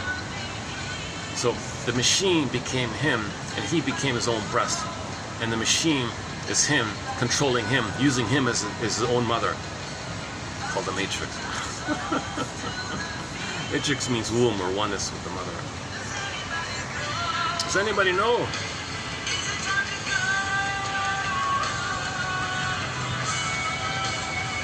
Okay, so the short sellers, okay, so they they use emotional banners, okay, either or thinking, jungleism thinking, and this exports and this transports and this sends through the generations the trauma. All right, next one. All right, young people who have been so their thesis is, just as the family intergenerational trauma is going on, a traumatized family is going to create prejudice on the outer world. So if we're transmitting the intergenerational transmission of this trauma onto the next kid's generation, and those kids pass it on, and traumatized families create prejudice, that means we're passing down prejudice. Right? That's their main message, I think. Young people who have experienced trauma and deprivation. Oh, it didn't rain, eh? Oh. I thought it was going to rain. Should I go back? I can get the fan. I'll go back. I'm sweating already. Young people who have experienced trauma and deprivation look for someone who's going to repair their wounds, and through whom they hope to find recompense for old hurts. These couples take comfort in mutual idealization without noticing how much the outer world becomes the repository of their lingering resentments. Okay, so if couples are in a romantic fusion, in a collusion like that, with the hope that you're the good one, you're the good one, you're the good one, what about all the resentment? Well, that's projected out. The hate is on the outside. Similar idea. Hostility is a cardinal feature of prejudice, and that hostility results from the baby feeling humiliated, shame and humiliation.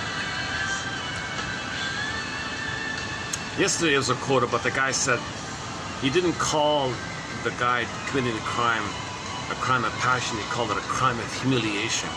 But these kind of crimes are mainly a humiliation-based thing. There's no love or passion. Why do you say it that? So it's a euphemism. He says you should really be saying he's being reminded of the humiliation he felt at his mother's hands, and the girl in the present reminded of it, triggered it, brought her up, and he acted out his humiliation on his mother, transferred onto the girl. So he hit the girl. I don't know, did some kind of crime against the girl. Your Honor, it's not a crime of passion, it's a crime of humiliation. He did it for humiliation. He wanted love, he was humiliated. He was humiliated, and this humiliation, rejection and shame, is rage. It's kind of linked. Humiliation, shame, and rage.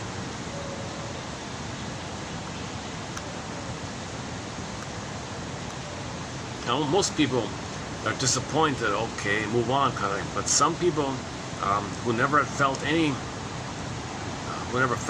positive, and maybe by accident some girl accepted him, and then that was his only connection, and everything was on that girl, let's say, or a guy, whatever. Then the rage came out. So girls who go crazy and destroy the guy, that's out of humiliation they're feeling. So let's say a girl is obsessed. Yeah, the Kelly Clarkson. The one where she wrecks the guy's apartment or something, right? What's it called again? Whatever it's called. So, okay, you can look at the music video. So he dumped her. She was triggered of the humiliation, and she enacted out her rage by crashing his apartment. Since you've been gone, is that him? Since you've been gone.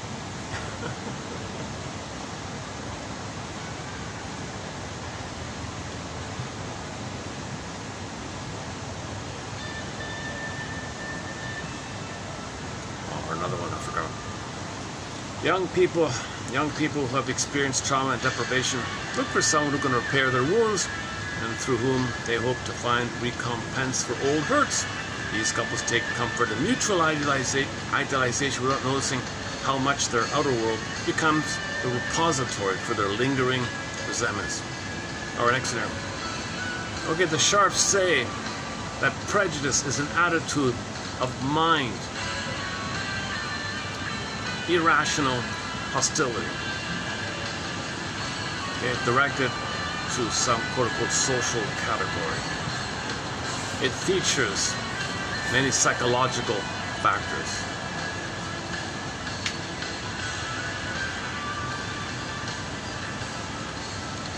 Most people have a lot of people have a kind of a, tolerant attitude, live and let live kind of thing.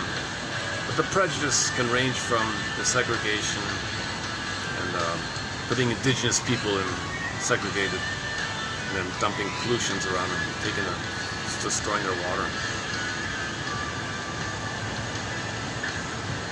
And people doing this are glorified with statues.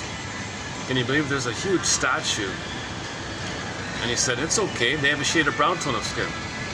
I have a shade of beige tone of skin. Brown is not beige. So he doesn't say beige. He says white because milk is white. Milk is mother. He thinks he distorts shade of beige with white. It's a shade of beige, not white. No, milk is white. He looks at his skin, it's white. No, it's beige. There is no white skin. Nobody has white skin. I have white skin, I'm white. Then he says he's white. No, you're a human being. You're not even a human being with white skin. You're a human being with shade of beige tone skin. He said, no, I'm a human being with white skin. You're a human. No, I'm white then. It's a word play, right? It's a word trick. So he identified with his mother. He's one with the mother's milk. The first mother, if the mother hurts him, all he's got is the milk. He's one with that. That's his identity. Everything else is unknown. It's dangerous, right? So he just goes, they split it either or, white or not white kind of. Oh, shade of brown, shade of beige. Okay, white, not white kind of. So that is a massive statue with the slogan. Well, if anybody out there doesn't have white skin, it belongs to me. He said that. And then you now you have AI versions of that on the screen. Oh, give me money, we'll continue plundering the planet. Talking about prejudice, eh? And why do people worship this? Because we don't know. We, as any baby, cannot believe mother hurt them. You transfer this onto others. So you find something to idolize and not know, not want to know. It's a blind spot. We cannot know. Babies cannot know mother's hurting them. They must believe in a thing called fantasy bond. Fantasy bond. The plundering system is based on exploiting your fantasy bond. It's not real, it's made up. Babies will make it up to survive. So people don't, the only way out of this is to, once again, admit the greatest hurt of all. Mother was impaired, and because she was impaired, she was crying for love. She was angry and entitled, and turned to the baby to try to meet her needs. And because of that, the baby's needs wasn't met. He was enraged and attacked himself. So unravel some of this stuff. And ultimately, mothers love their daughters. Looking for something else. We'll get to something else when mothers love their daughters, because those daughters will grow up and they'll love both their daughters and sons. That's something else. Well, back to healing. The Odyssey. So the shift is from Odysseus or Oedipal to Odyssean. So a lot of shrinks are saying we got to shift to more of an Odyssean mindset, not the cynical horror film put out recently, 2026. That's not the Odyssey. That's a horror film to shock you and hurt you, under the banner or the Trojan horse of it being a Greek myth. No, forget it. It's nothing to do with that. It's a cynical use. It's a very common thing to do, to take something that sounds appealing and then open the door and then hurt people. And you pay and you're trapped in a theater room and you're shocked and hurt by this.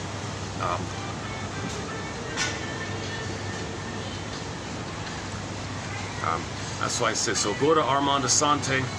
If you can't find out, the Italian one's easily available, the TV miniseries. It's boring, but you're better off watching that.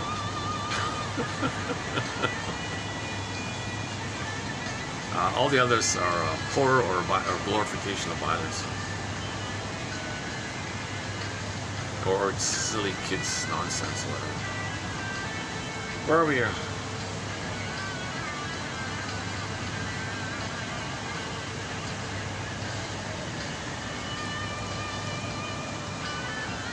Okay, next point here by the Sharps. Okay, what do you say, doctor? They're medical doctors, eh? These two. So these two doctors say that hostility is a cardinal feature of prejudice, and that this hostility stems mainly from the humiliation the baby felt and still feels, frozen felt. There is a state of emotional arousal which is regulated by zoning in and holding on to the trauma fixation. This holding on or freezing of the trauma fixation, latching onto this, helps to regulate all the chaos of your emotions. Hate contains you, in a sense. Prejudice results from being in a state of limited knowledge, therefore, so you only cherry pick to confirm your hate.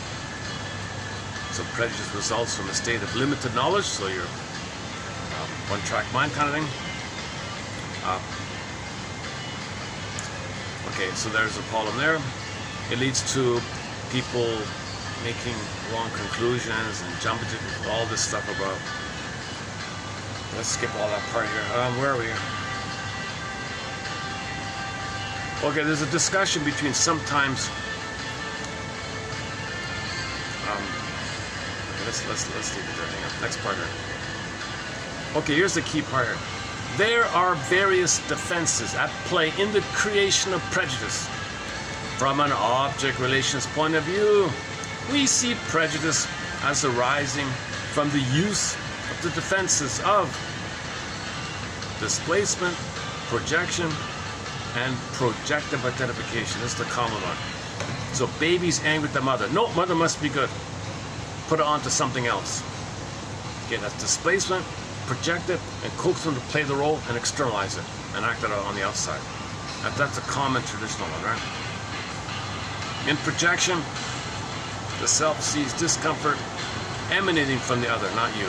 So when you project, your threat is seen on the outside, not within. Okay, play the song by the band Delirium. Can't you see, can't you see, can't you see? This threat you're talking about is from within. You are your own worst threat. You are your own worst, etc. Pogo. Cartoon. Now, next part. Identification.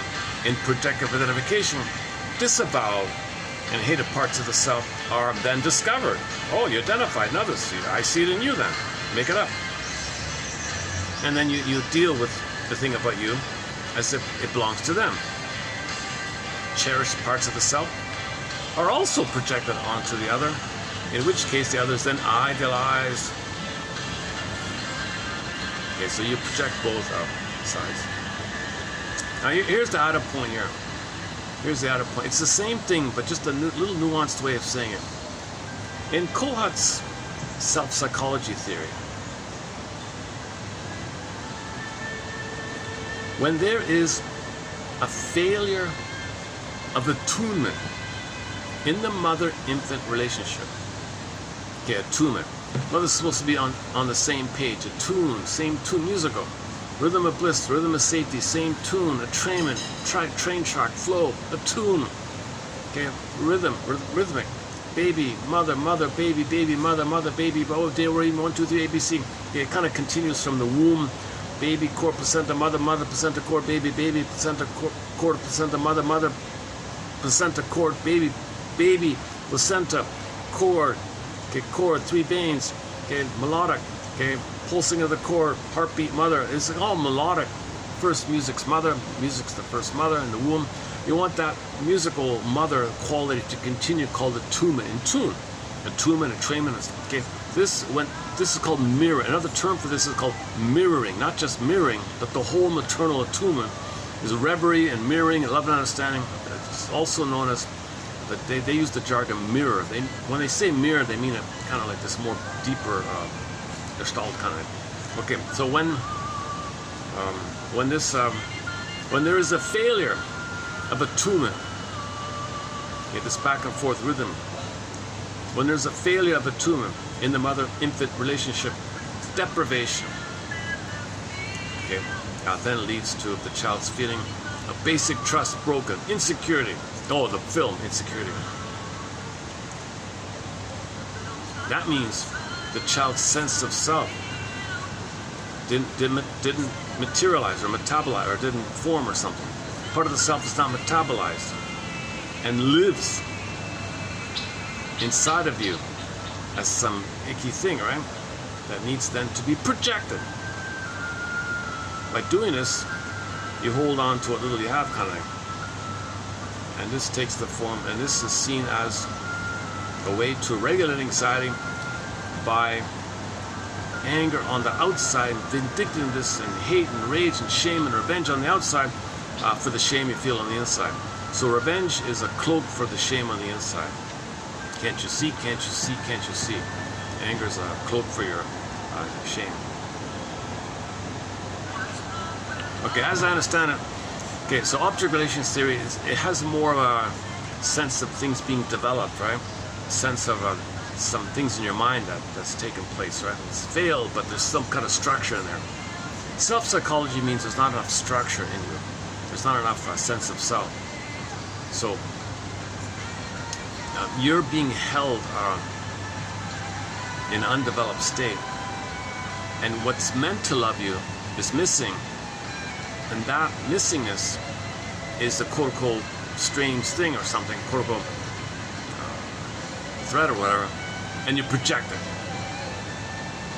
to deal with the pain that is within. So it's aggressive to keep it on the outside, so they're very aggressive. So the revenge is the ultimate aggressiveness, to not feel the shame, because if you don't project it, you're always feeling shame of mother not being attuned to you. Mother's supposed to be attuned to the baby. Things develop. That development doesn't take place. You're frozen there, feeling this bubble of shame. The bubble of shame poofs into a monster, put it on the outside, and attack the monster on the outside, and that's the status you're in or something. So you're focused on attacking this thing that's missing in you, that poofed into a threatening thing, and you put it on the outside, and this activity on the outside, okay, it's easier to focus on the outside, so you manufacture these threats on the outside and fight with them on the outside, because you don't know how to deal with this emptiness of humiliation and shame the mother put on you. So it's a variation on a theme, right? It's just a variation on a theme. But this co-ed way of thinking about it has a more existential kind of quality to it, doesn't it?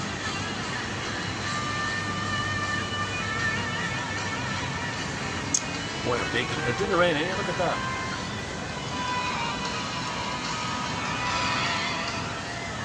I want to make sure I'm not bothering the people below me. Hold on, so let me just check below me here.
Stay the elevator, okay.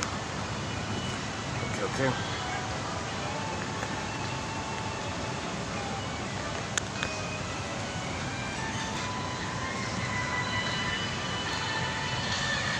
Okay, I've avoided this whole Dorian story.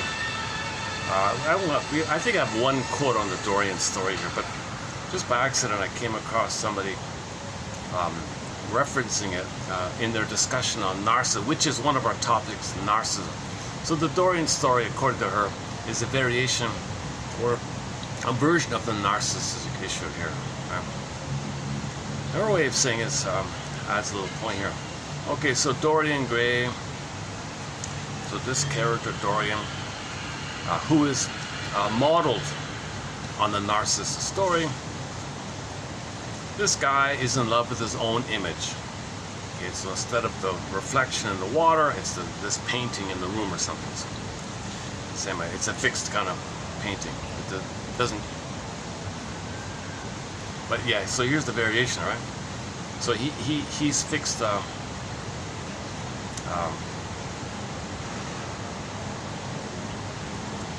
He's unable to love people in the outer world or anybody. He's only in love with himself by fixating on the painting of himself. So it's like a selfie or something, right? Staring at a selfie of himself when he's young or something. Maybe like that, right? Okay, so Dorian, unable to love, is fixated on his own image of himself, mirrored back by this painting. Okay, now this picture, this painting of him, morphs, becomes ugly. We know about that. Whereas he, in his mind, maintains that youthful picture. But you look at the painting, it's morphing into its ugly state. But he, in his mind, is in like a little bubble of it still of what it was before. But we see the painting changing as it gets older. But he maintains the mirror like Narcissus in the pool of water idea, but you look at the painting, it's becoming ugly, right?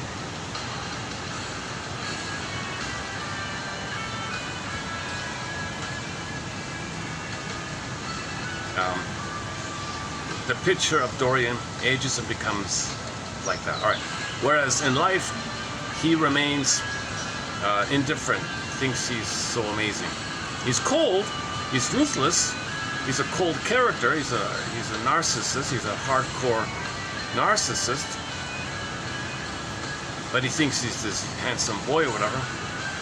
But the painting shows him as an ugly fiend inside. His soul is like that. He only cares about himself. Of course, he remains like someone who can only watch himself on a stage or in a play. So it's a fantasy. It's like he's seeing himself on a stage or a play, right? He's a sadistic character. He won't grow up. Incapable of love. The image in the painting, she refers to it as his double self, secret self, shadow self. It shrivels up, ages, becomes disgusting, and is masochistic. So he's sadistic on the outer world, and his soul is suffering on the inside. So he's attacking himself. That's how it works. I think I saw this film as a kid. It kind of creeped me out. I was always turned off by the film. It's sort of a disturbing film.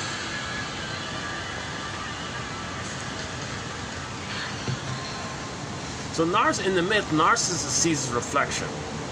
Okay, so typically he's one with the mother, symbiotic with the mother, waiting and waiting and waiting and waiting for mother to appear, to see him, so he can be seen by someone who saw him. Then there's differentiation. He can parse out, he's a person, mother's a person, loved by somebody who loved him, and he can move on like that.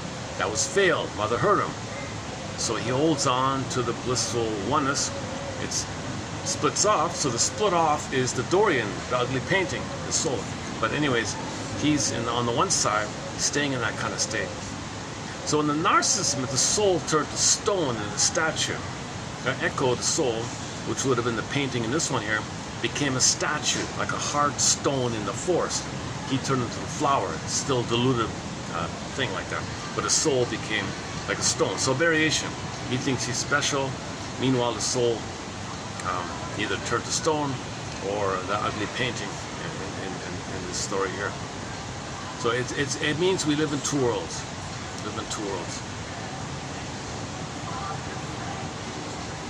So the narcissistic attitude is that you don't believe in time, you hold on to it as a defense against time, and you're waiting and waiting and waiting and waiting for others to love you.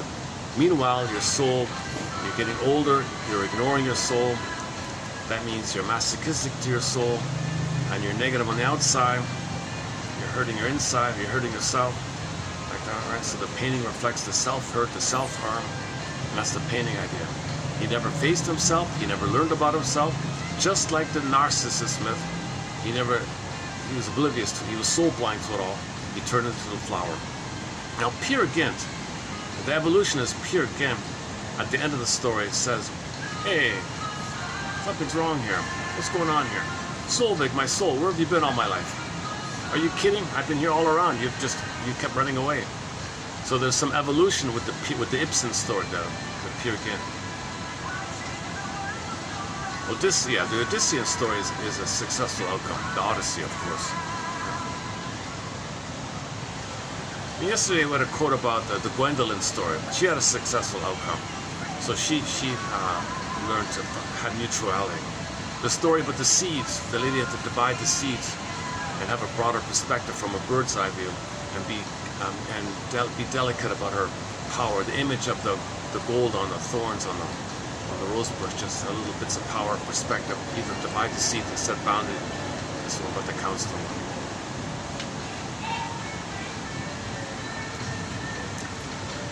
How are we doing? How are we doing today?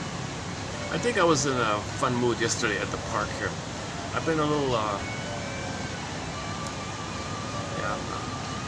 I'm a little antsy today for some reason.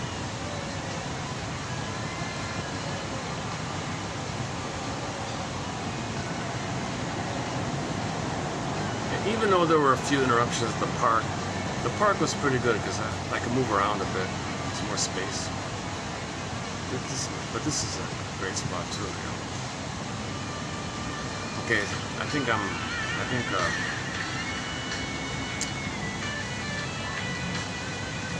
let's see if the phone will read this out here.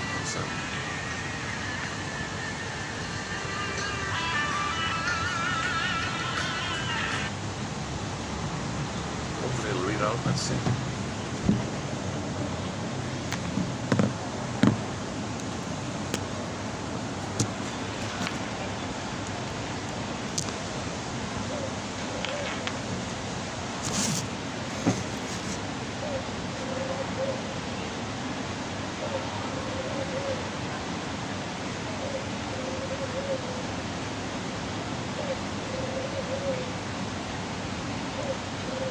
$33.21. It begins with the words traumatized family attachment organization. All right, let's see.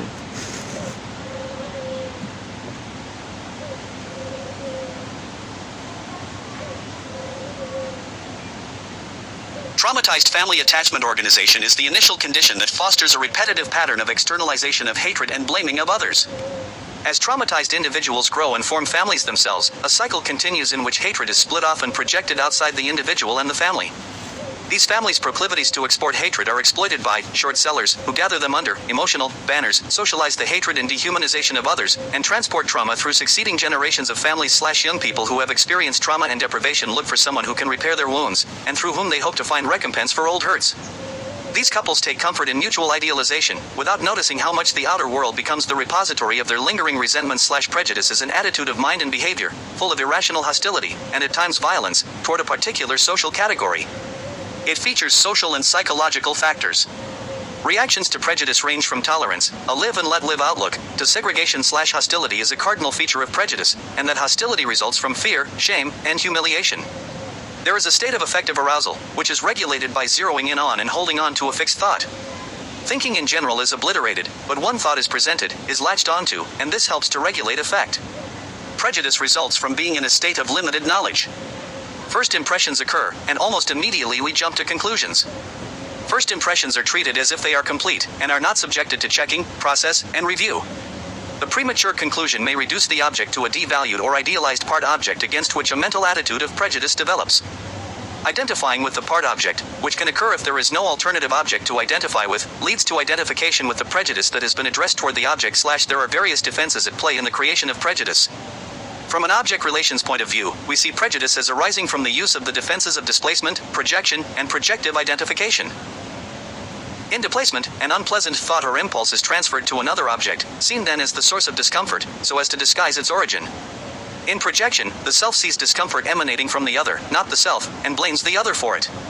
In projective identification, disavowed and hated parts of the self are refound in the other, and dealt with in the other according to how they are treated in the self, denigrated, envied, or rejected. Cherished parts of the self are also projected onto the other, in which case the other is then idealized and given special consideration. In terms of self-psychology, when there is a failure of attunement in the mother-infant relationship, deprivation leads to insecurity. Part of the self is not mentalized and lives inside as an alien part that needs then to be projected into an other where it resides. This is all done in an attempt to preserve coherence for the self and regulate anxiety by substituting revenge for shame. D. and J. Scharf. Dorian, who is directly modeled on Narcissus, is the beautiful boy in love with his own image. Rank shows how Dorian, as a literary double, represents Freud's thesis on primary narcissism. Dorian, unable to love, is fixated on his own image of himself mirrored back by the painting of him. The picture of Dorian ages and becomes evil, whereas in life Dorian remains youthful and unblemished despite his cold character and ruthless activities. For Dorian seeks only self-gratification, he remains like someone who can only watch himself, on a stage or in a play. Dorian is the sadistic, narcissistic boy who won't grow up, incapable of active love, his double ages and shrivels, masochistic. J. Campbell.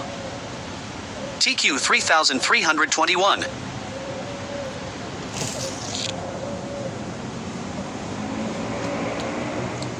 Okay, let's start to maybe wind down for today.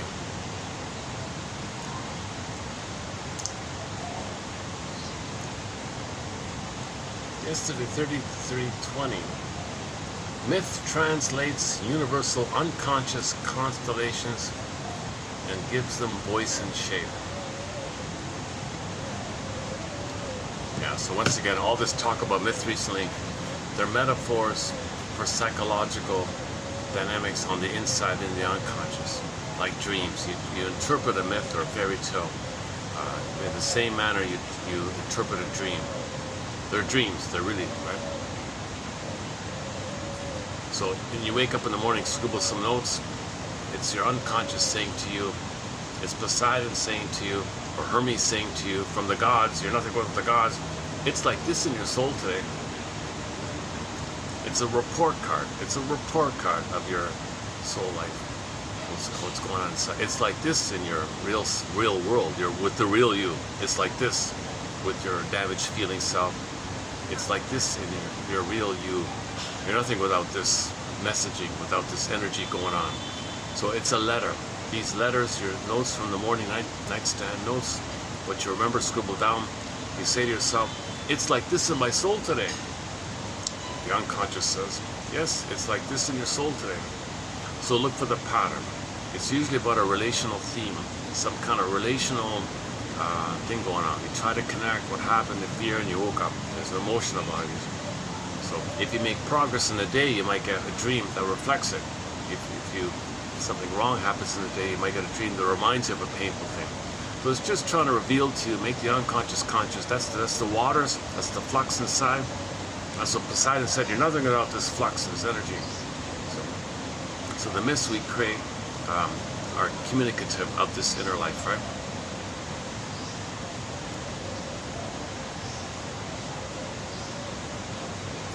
Yeah, Mark Twain said, you know what? We're all human family, earth family. That's all I need to know. Everyone loves their Christ love. We're all part of the same human family. That's Mark Twain. So he doesn't believe in prejudice. It's nonsense. Prejudice is idiotic. I mean, if you have prejudice, you're in pain and you're crying for love. You're hurt.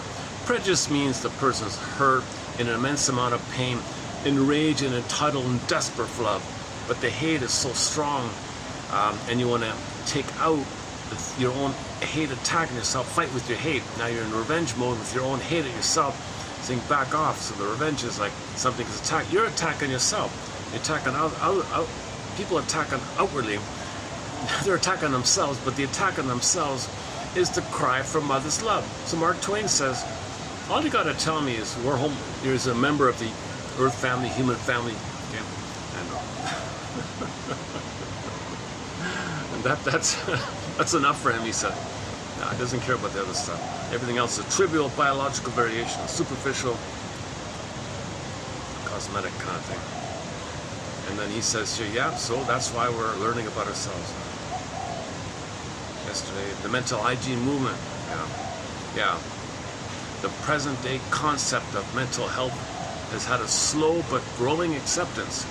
In 1930, Clifford Beers, the founder of the mental hygiene movement, commented on, quote, the rapidly growing realization that many of the most difficult social problems of the day can never be solved until the mental factors involved in them are given due recognition. So here we go. In 1930, a guy is saying this, right? You want the outer to be better, heal the inner, inside out. Man in the mirror, Michael Jackson. You want the world to be better? Well, start with the man in the mirror. Look in the mirror. Who do you see there? Well, look within. Fix yourself, and the outer will be fixed. Man, oh man, that's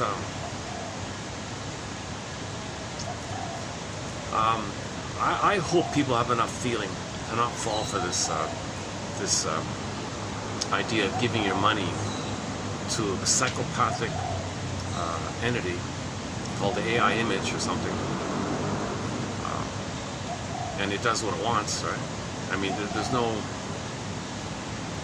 the only one to benefit. The end result is we're destroying the planet. But the psychopath has no feelings. Corporation has no feelings.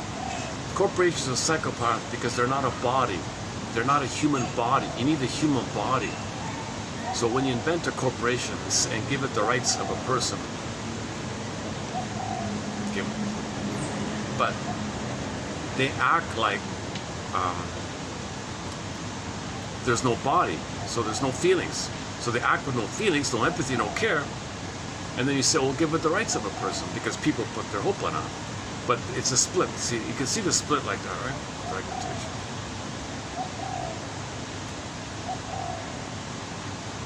I think I saw one billionaire guy a few years ago make a prediction. Oh yeah, in a few years, with your phone, you can help us plunder the planet and destroy the planet for a quick buck. And we'll make most of the money, of course, but we'll get a few crumbs. If you want to get a few crumbs, enjoying destroying the planet for a quick buck with your own phone, you can destroy the planet with your phone. Now, I remember that thing about, and he looked so proud and happy and so excited. He felt important, you know, doing this. And he felt powerful. I can destroy the planet, and you can destroy the planet. So I'm giving you the power to destroy the planet. See how powerful I am? I'm giving you the power to help destroy the planet. You see how powerful I am? I'm giving you some of this power. See that's how much power I have. Because he's the guy behind the technology, or he owns the technology company, something like that. Rich keep getting richer. They play the song by Big Lie by Rick. Back to the song Big Lie by Rick Emmett. I played that song numerous times. Look up the singer Rick Emmett. His first album as a soloist when he left Triumph was called Absolutely, and that was his first single, his first hit, called Big Lie. And then he got the phone call. I'm guessing, because he never plays it. He played in the beginning, and you don't see any live versions. I think there's like one or two in the older days. And the song Just a Game, he said, I'm not allowed to play it.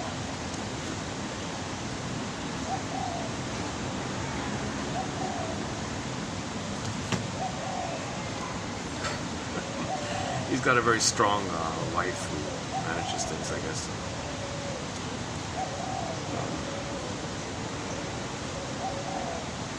Where are we here? Clifford, okay. Okay, this is, I'm not a chemist or a biologist, but there is a quote about the freezing of these images, and our physiology is in response to old images. So there's the crux of the problem of our trauma freezes the image of your anger turning into a monster attacking you, frozen. Now you got a permanent frozen monster attacking you, frozen, attacking you, and it's frozen. Your body's in a hype. Your body's always revving up. Okay, howling man, stress in the body, got to disperse. Stress in the body, got to disperse. Okay, prejudice, destroy the planet, disperse. Gobble, greed, destroy the planet, disperse. Attention out. Outer is you, destroy. You're the aggressor. Outer is your mother, fight with your mother. And the mother's this monster. No, it's your anger at yourself because mother failed you. Okay, once again, Howling Man, Season 2, Episode 5 of The Twilight Zone. Next stop. A year and a half ago, they finally put up a statue. There's now a very nice, the artist did a great job. There's a very nice statue, a bronze statue of Rod Serling in his hometown with the door. That's important, with the door. Next stop, through the door, other world. Right? Conscious on one side, unconscious. Kind of like when you dream, right? When you dream, your conscious shuts down, kind of, so to speak, and you're fully in the other world in the dream, right? You wake up, then you're in the other world. So every night we visit this other world, kind of. That's the whole topic right now. Yeah, crimes of passion are euphemisms. They are more accurately crimes of humiliation when those we depend on for love and support betray us, betray our trust. Okay, we did that yesterday. Let's not do that. What about guilt? Yeah, look at this one. Yeah, envy derives from the fixation to trauma. That was 20, right? What was 19? So what else? What else did we do recently? 19. Okay, yeah, one's fixation to trauma includes a compulsion to repeat. That's a key line there. One's fixation to trauma includes a compulsion to repeat. See it there? Lifton. About halfway in the screen, I don't know if you can see it there. One's, quote, fixation to trauma includes, quote, a compulsion to repeat. Lifton. That's a key line there.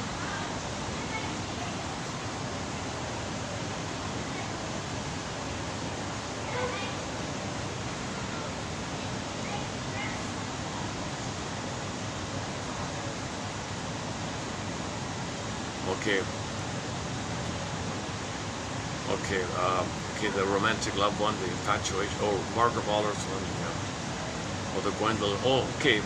So this is back to narcissism. Underlying the story of Gwendolyn. Somebody has a story about somebody called Gwendolyn. She was a female narcissist.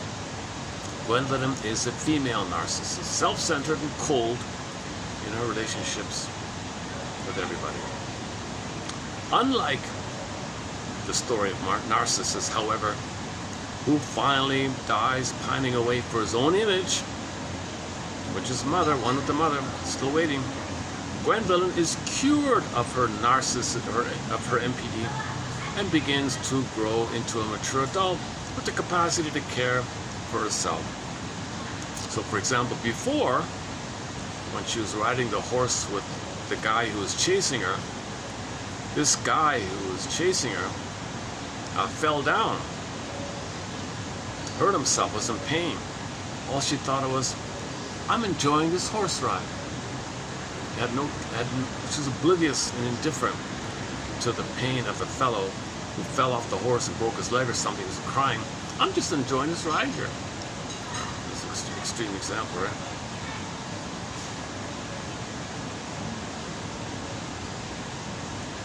So finally, she got to a place where she said, what does this mean about me? What does it mean about me that my friend was in pain and I felt nothing and I just wanted to enjoy my ride? What's going to become of me if this is me? I can't feel or trust or love. Okay, that was the beginning. So she's called to adventure.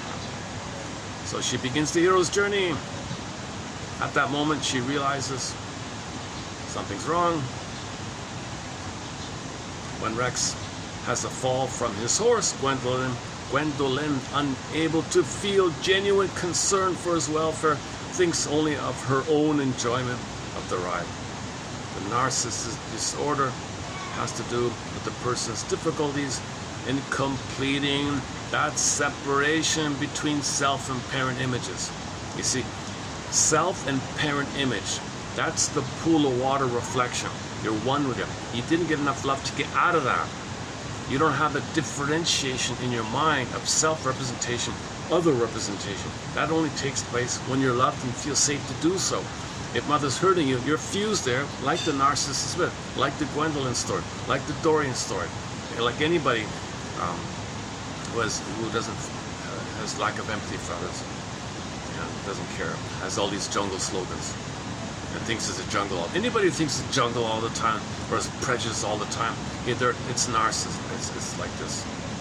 So the Gwendolyn story. So Mahler describes it as development as a series of stages marking the child's gradual in the mind separation from the mother and correlative understanding of himself as a distinct individual in a world of other equally distinct individuals. So we're all human beings with feelings, nature's greatest miracles. And if you don't have that, there's a problem. Everybody's a human being, human family, earth family. No.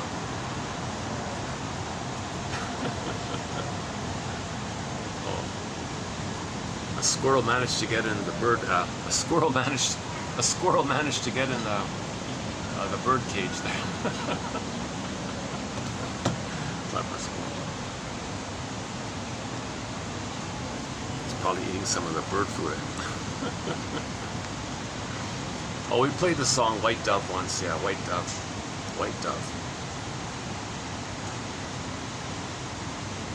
Okay, so for more on this, check out yesterday's one. Okay, the solution is Melanie Klein's theory about the depressive position. Find both and that gives you your identity. So that's discussed yesterday. Mourning is the... Melanie Klein has written that mourning reactivates the infantile depressive position that occurs when an infant reaches the stage of being able to recognize her mother as a person and yourself as a person. In the story of Narcissus, the youth goes to the water, falls in love with his image, and is spellbound, written as with a dash, spell dash bound, i.e. fixated to his trauma. Time's away, fixated, no time, time passes by, denies mortality, denies time. Okay, Dorian, the pictures, the soul's turning to stone, or the painting's becoming so ugly like that, the Dorian one.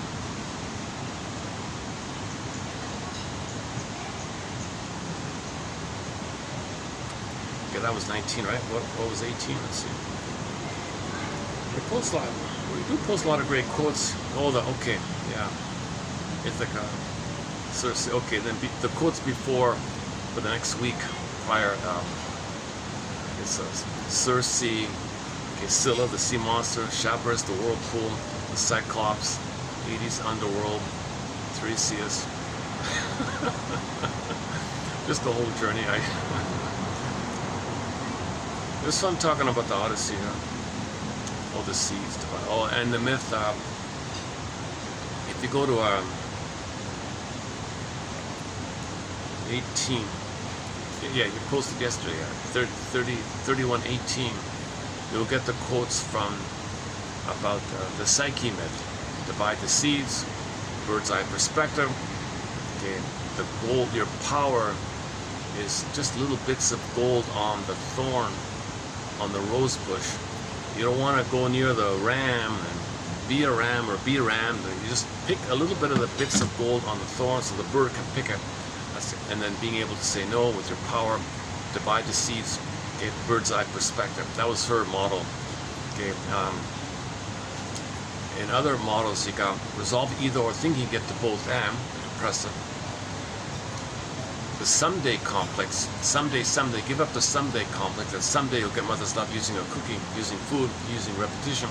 You'll never get mother's love back in the past, so give thee all hope for getting mother's love in the past, okay, by admitting, number one, and consent that you didn't get mother's love, and just say it, I didn't get her love. Holy, you know what, there'll be anger and all that. Okay, then we go to the Bruce Ecker's consciously you don't want the symptom, and they list how expensive it is to have the symptom, life's passing you by, not using your gifts, etc. Unconsciously you want the symptom. Your unconscious thinks that the symptom should be there because something worse would happen. Consciously, no, we're not in the past. Yes we are. No we're not. Yes we are. No we're not. Left brain, right brain. Okay, you got the two sides. So enter theater of the mind. Menneger's model, theater of the mind. You're in the audience observing yourself on the stage, two sides. And on the stage, long story short, your soul comes on. Can't speak, bound up, tied, fixated to trauma, in pain, with the wicked queen banging on that baby or something like that. And you gotta say, back off, mother. Or back off, the entity. Thank you, child me, for bearing all this. I'm sorry it took me so long. So you thank yourself for coping, thank yourself for dealing with this, thank yourself for putting up with the monster banging on your armor, and show some gratitude. That's what it's waiting for. You're waiting for yourself. So you are waiting for, your soul is waiting for you. So you're in the audience, your real soul is on the stage. And everything in this theater of the mind is you, parts of you, right? You're the script guy on the stage director. You decide what comes on. Some pop over. Some you exile. They're hopping on, trying to get back on. It's the theater of the mind.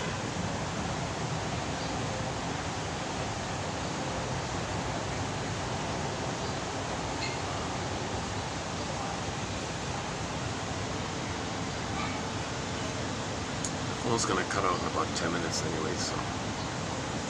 Okay, let's wind it. Okay, let's just leave it there. Yeah, it's too bad I'm not. I feel bad. There's a lot of good shorts that could be made. I'm missing a lot of good possible shorts. How shall we end today's video? Let me think. I'm a little absent-minded today. I don't feel present today in today's video. I feel a little absent-minded here. Yesterday I was more present. I was more in the moment kind of thing. That was one of my better videos, I thought. And the one prior was also okay. Today's a little sluggish.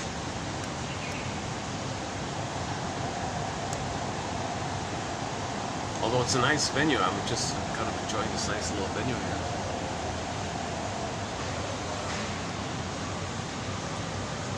Should we play? Oh, State of Peace, State Your Peace.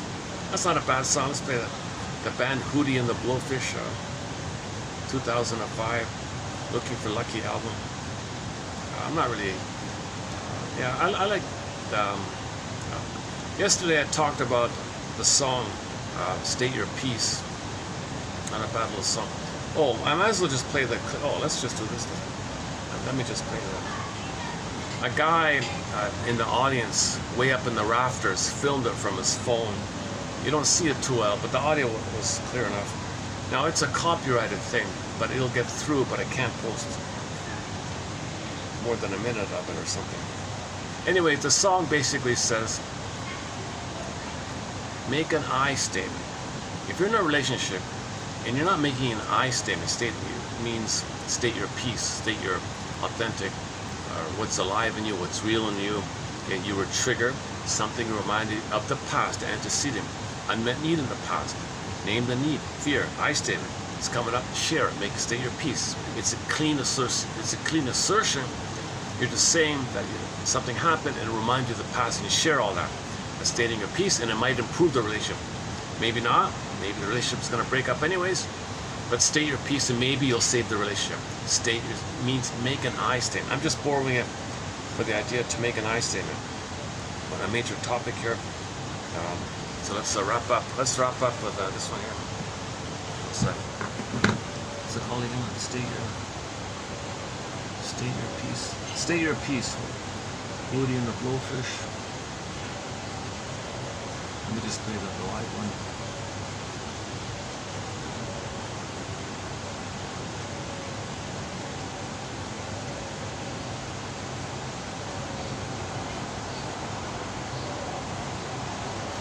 Is that it there? Yeah, okay. Okay. It's 3.5 minutes long. Okay, when this ends, there's the album, Looking for the Dog. Looking for Lucky. So I'll play this clip there. So somebody's in the audience filming this. It still comes through as a copyright. So once again, state your peace. This is not a bad song, you know. He says, why is it so hard for me to say what I feel and need? I feel so scary and lost. I feel out of control like this. Well, I might as well try, because or I got to lose kind of thing. State your peace.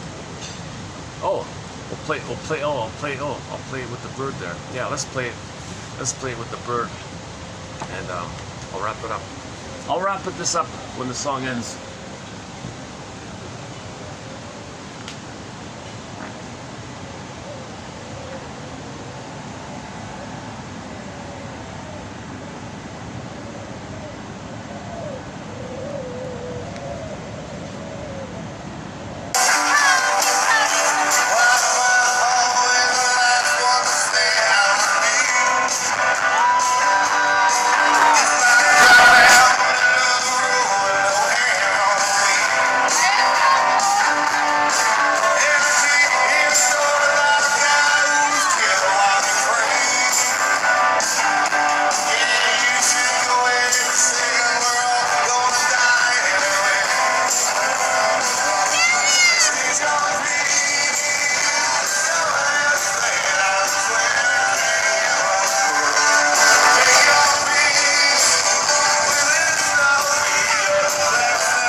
let's try the studio one. Hang on a second. Okay, give me a second. Hold on a second.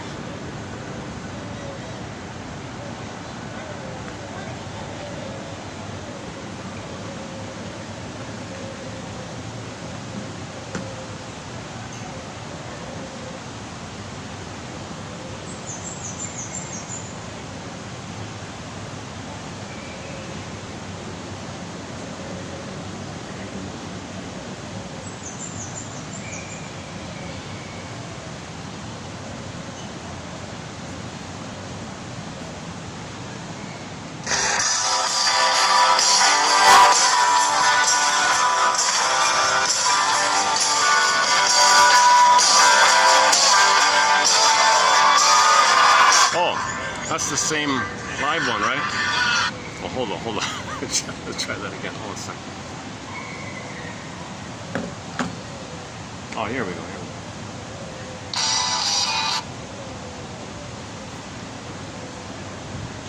Okay, when this studio version of the song ends, I'll hit the stop button for today.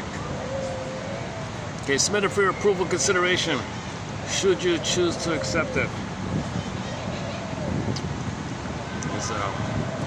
Heal the man in the heal the one you see in the mirror. Know yourself, know thyself, know thyself. Make I statement. State your piece, make an I statement.